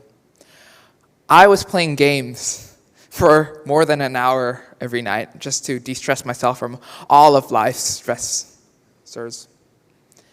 I played video games on my iPad. I watched TV, I watched YouTube, watched Netflix and Amazon Prime, and whatever sort of online streaming videos available. Yet, I asked myself one question whilst I was doing that task. What if I could spend this 1 hour on physical exercise instead? I mean, it could be a sort of, people have said that exercise is a way of de-stressing yourself. So I thought this could be a good substitute to my habit of playing video games and watching TV. But then I started exercising just to see if that was true. Well, trust me, for the first few months, it wasn't. It was torture. You know, I had sentenced myself to self-inflicted torture. But why on earth would I do so much harm to myself? Why would I harm myself? Well, it was because I realized that if I didn't start exercising, I could have been one of them who have obesity-related diseases. And so here's the progress 8 months on. Take time to digest. And so before I leave the stage, let me leave you with this. Deal with your physical health. Deal with your habits. Habits are important. Habits help us continue our daily life. Remember that to deal with your habits of skipping meals before it leads to anorexia. Deal with your habit of devouring meal after meal after meal, yet living a sedentary lifestyle before it leads to obesity. And deal with your obesity before it leads to a painful life of diabetes, arthritis, and other obesity-related diseases. Thank you.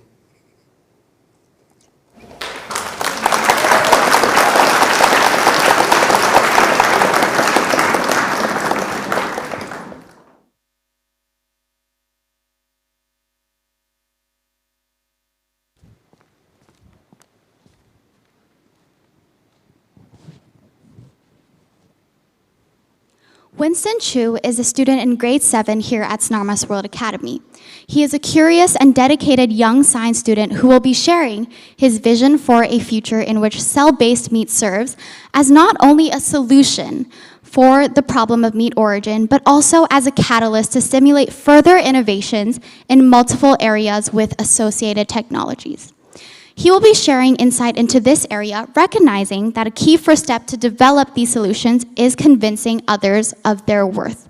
Please join us in welcoming Winston.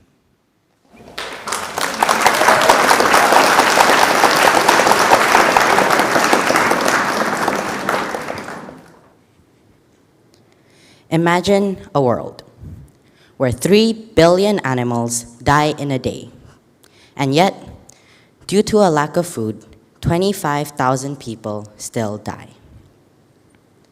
This seems like a world that would destroy our planet, but this is the world that we actually already live in. Although food supply may not seem like a huge issue in comparison to the current state of the pandemic, it is still a major issue that needs to be addressed urgently. There are many current solutions to this issue, like improving infrastructure programs, reducing food waste, and donating to various food banks. These solutions may currently work, but the future solution of food supply, I believe, to be relatively new and unexplored. Before I continue on the problem of food supply, we need to address what food needs to be supplied. To understand this, we need to know what a balanced diet is. What is a balanced diet?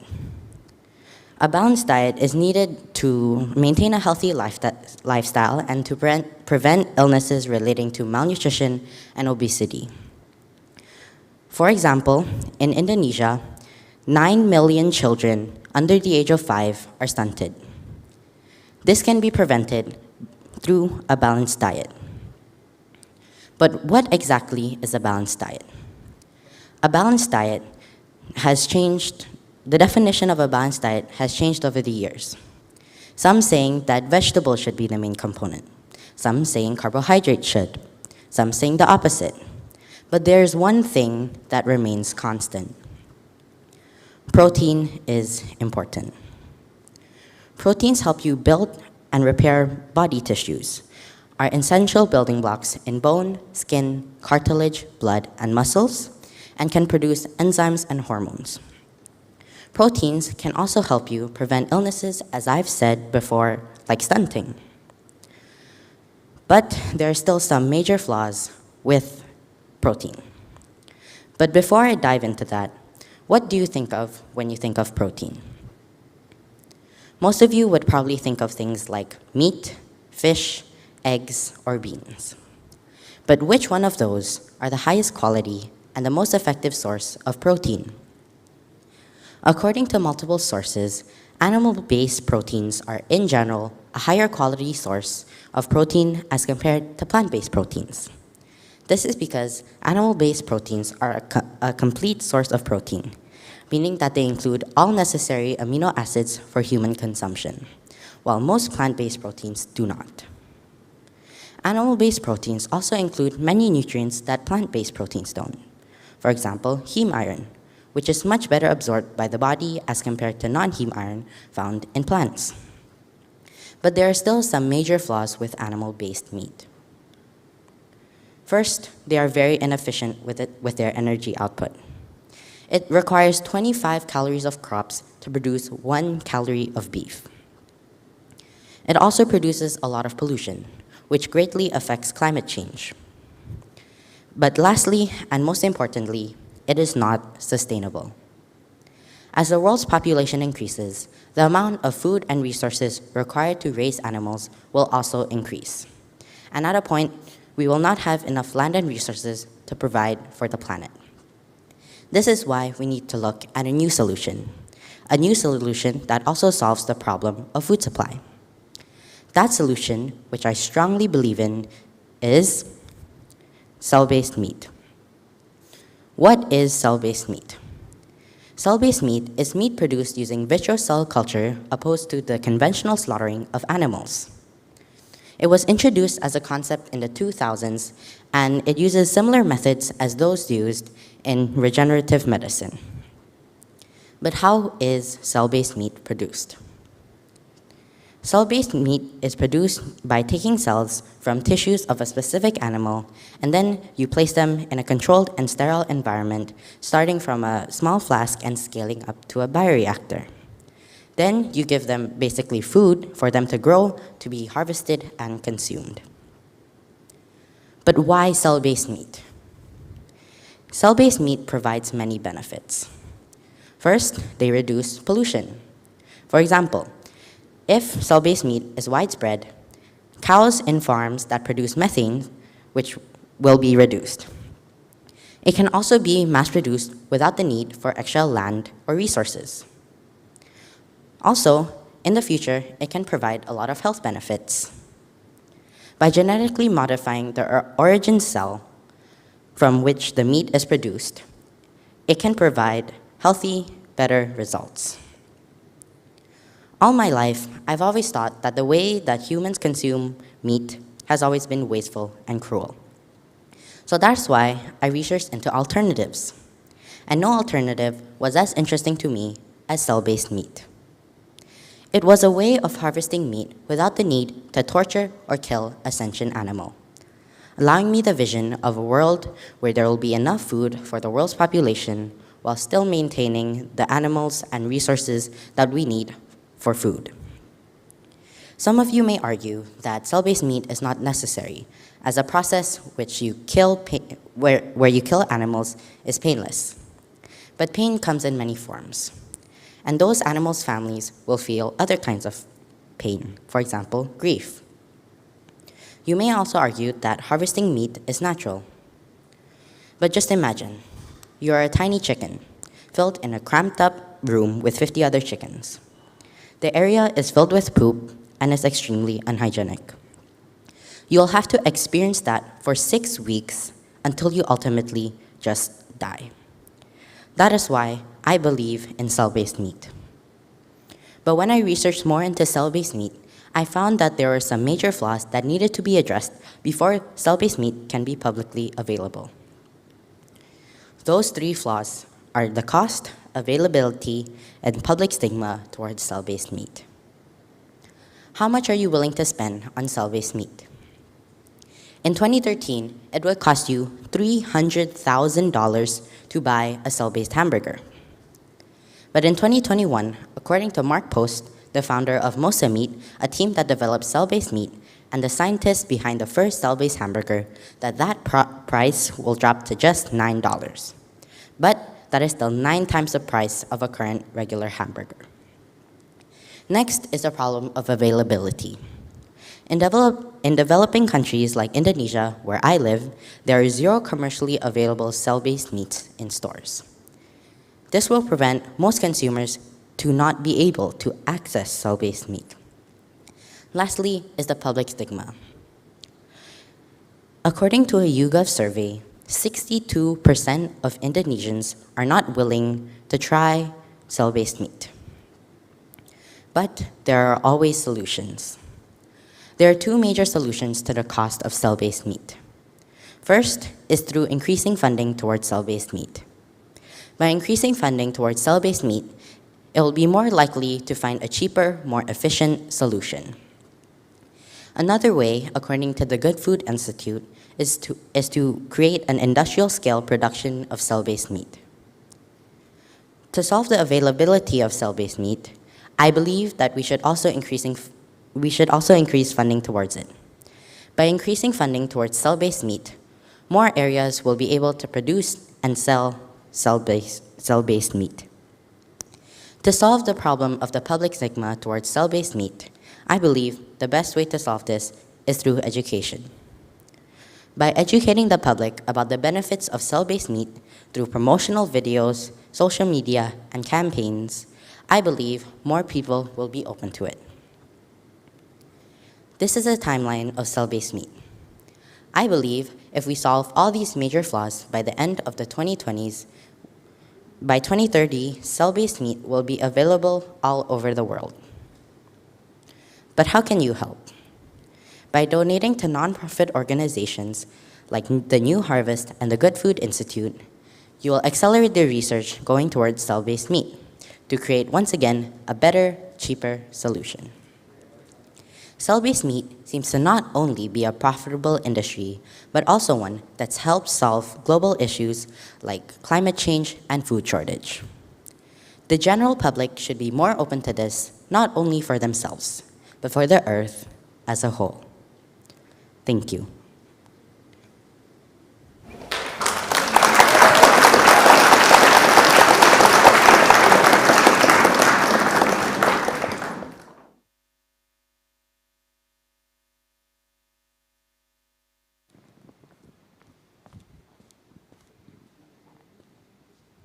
Yu Tong Lee is an innovative science student in grade 11 here at Synarmas World Academy. He was awarded almost $10,000 in grant funds to support his research into plastic-fueled microbial fuel cells as a part of his International Baccalaureate Student Innovators Award. He is in the process of publishing his research on the evolution of exoelectrogenic bacteria with a biological engineer from Miami University, and is also collaborating with scientists in Japan exploring bacterial biodiversity and the resulting novel applications that can be used to tackle the problem of plastic. Let us welcome Yu Tong.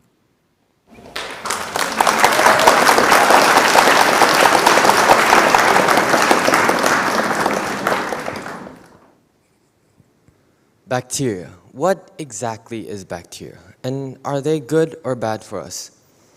We often associate bacteria with the idea of the villain, but are they really what we say they are? I mean, it's true that they have caused us some troubles, like the Black Death or the Spanish flu. Isn't it fascinating how something so small that we can't even see with our naked eye can be a threat to the existence of humanity? I mean, we even have antibacterial spray, hand sanitizer sold everywhere. Well, what if you're wrong? What if they are not the villain after all? What if the thing that killed a lot of us can potentially help a lot of us as well? Well, let me convince you. Good afternoon. Today I will be revealing the hidden truth of bacteria. It all started in the summer of 2019 when my supervisor, Mr. Hayden, gave me the idea to look into microbial fuel cell. While being a 10th grader, I had no idea what it was. My curiosity got the better of me, and so I researched more into this, and I became deeply fascinated by this. I was fascinated by how bacteria is able to generate electricity. Like, wow, biology is cool. That kind of reminds me of what my biology teacher used to say. During the summer of 2020, I was chosen to be one of the 30 projects funded by the IB Innovators program. This motivated me to continue working on my project, and which led me to join BioTrex and BioBuilders, a program that helped me further develop my idea.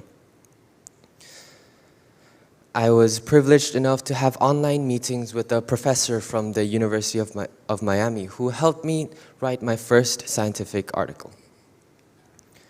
Over the last century, our Earth has been changing. Some places have become warmer while other places have become cooler. Taiwan, a small country that I came from, experienced one of its coldest winters in 15 years. And Australia, on the other hand, experienced the hottest summer with a warm weather of 2.14 degrees Celsius above average. According to the National Oceanic and Atmospheric Administration, it stated that the global temperature of Earth has been rising at a rate of 0.08 degrees Celsius per decade ever since 1880. And since 1981, this rate has doubled. Because considering how small 0.08 is, many people might overlook it. I mean, what can we do with 0.08? Practically nothing. But sometimes it's this small change that can create the biggest difference, just like how one bacteria might not kill a person, but as this bacteria grows and multiplies, it might eventually kill a person. Climate change is not just about the warming of the Earth, it's also to contribute to more frequent droughts, rising sea levels, heat waves, and as climate change worsens, these events would only become crazier. I'm sure that a lot of people might say that, oh, global warming is just a hoax.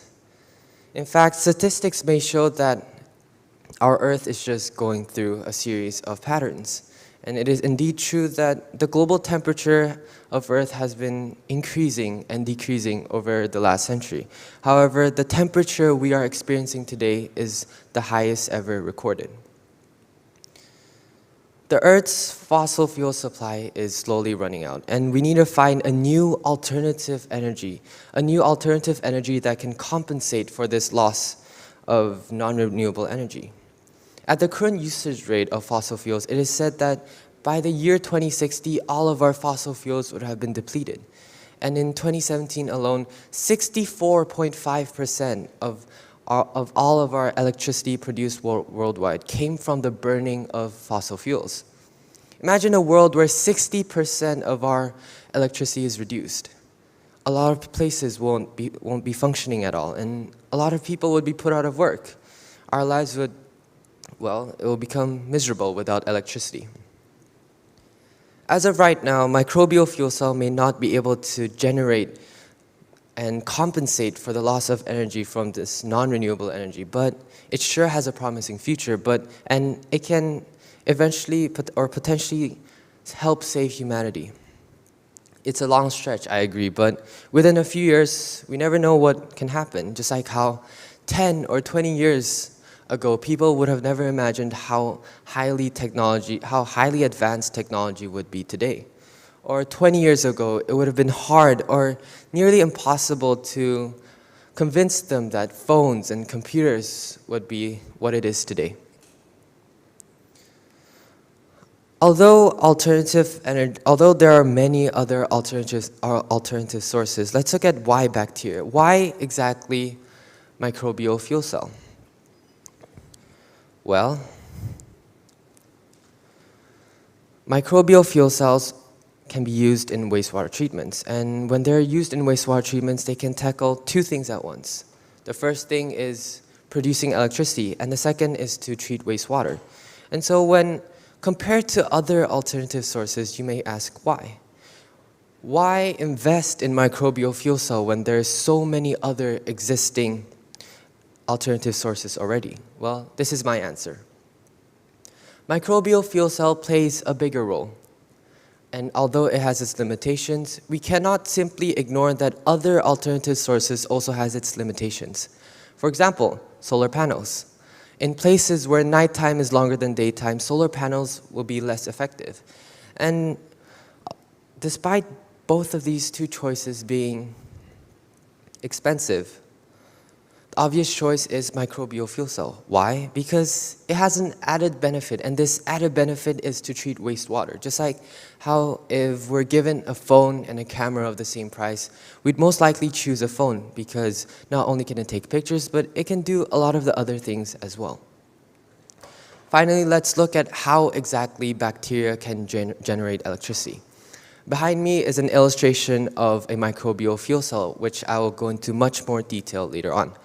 Bacteria, just like humans, are able to respire. When we respire, we use a compound called ATP, which provides us with energy, which is how I'm able to walk or think or talk right now. Bacteria, on the other hand, they're also able to respire using ATP. However, when they respire, they produce this byproduct called electrons. And the function of a microbial fuel cell is to, well, it's basically to capture these electrons and turn them into electrical energy use. these bacteria that are able to produce electrons are called exoelectrogenic bacteria. They're able to transfer electrons or in other words, produce electrons, which makes them perfect use for a microbial fuel cell. So looking at this image here, you can see that there are two chambers, and both of these chambers are what mainly drives the production of electricity. The chamber on the left is where bacteria is present, and this is also where electrons are being produced and electrons are being captured. And both of these chambers has its special function. To determine whether or not this microbial fuel cell actually works, we can simply look at the light bulb. If the light bulb is on, then that means that electricity is passing through. In other words, it means that electrons is passing through, where we can conclude that bacteria is producing these electrons. What's fascinating about this is that this added up electricity can be eventually used to power up a house. And if it's large enough, it can power up a household for many years to come. This can be the future of electricity, like, whoa. Who would have thought that the future of electricity can be bacteria? We may not be able to eliminate them, but if we know them well enough, we can use them to our advantage. Although microbial fuel cell houses is still a work in progress, we may soon enough see this new innovation break out. I mean, considering the population of bacteria, it's safe to say that we'd never run out of them. Microbial fuel cells used in wastewater treatments can often be quite expensive, but it's still worth it in the long run, and it's definitely an advantage to those who are in need. They struggle with electricity, and they struggle with clean water as well, so why not kill two birds with one stone? I mean, who wouldn't want to help out, right? Microbial fuel cells and bacteria still has a long way to go, and there's still so much more to discover. We might even potentially see microbial fuel cell powered houses or microbial fuel cell powered cars. I mean, who knows what the future of technology will hold for us? We'll be technically living in a world of bacteria. I mean, we already are, but you know what I mean. So that's it from me, and thank you.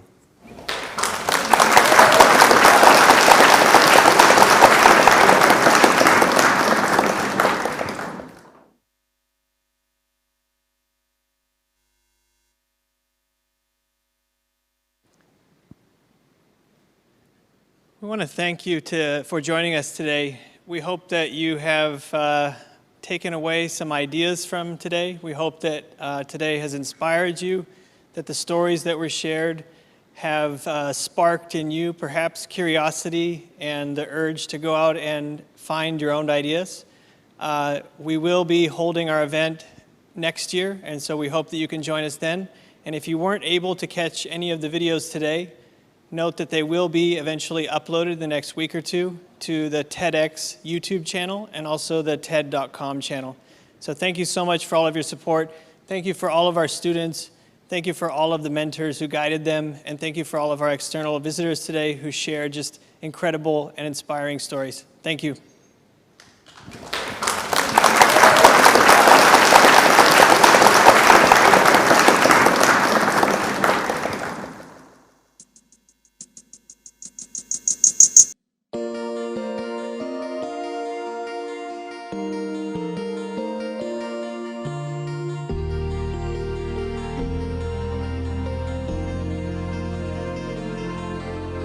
Deep within each heart, there lies a magic spark that lights a fire of our imagination. As is the dawn of the strength, just like hand, has brought together people of all nations. There's nothing ordinary. There's a special part every one of us will play. Feel the flame forever burn, teaching lessons we must learn to bring us closer to the power of the dream. As the world gives us its best to stand apart from all the rest, it is the power of the dream that brings us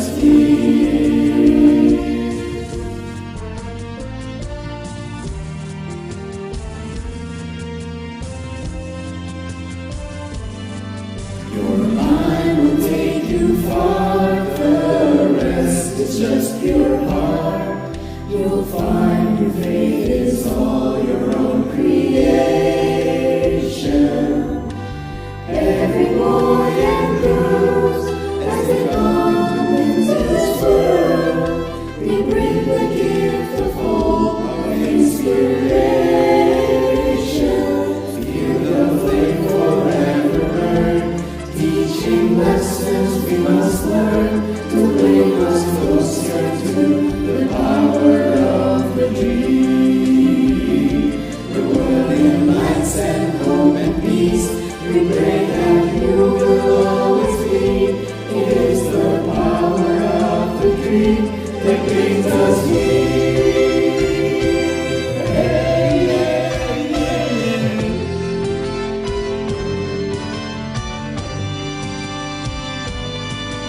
There's so much strength in all of us, every woman, child, and man.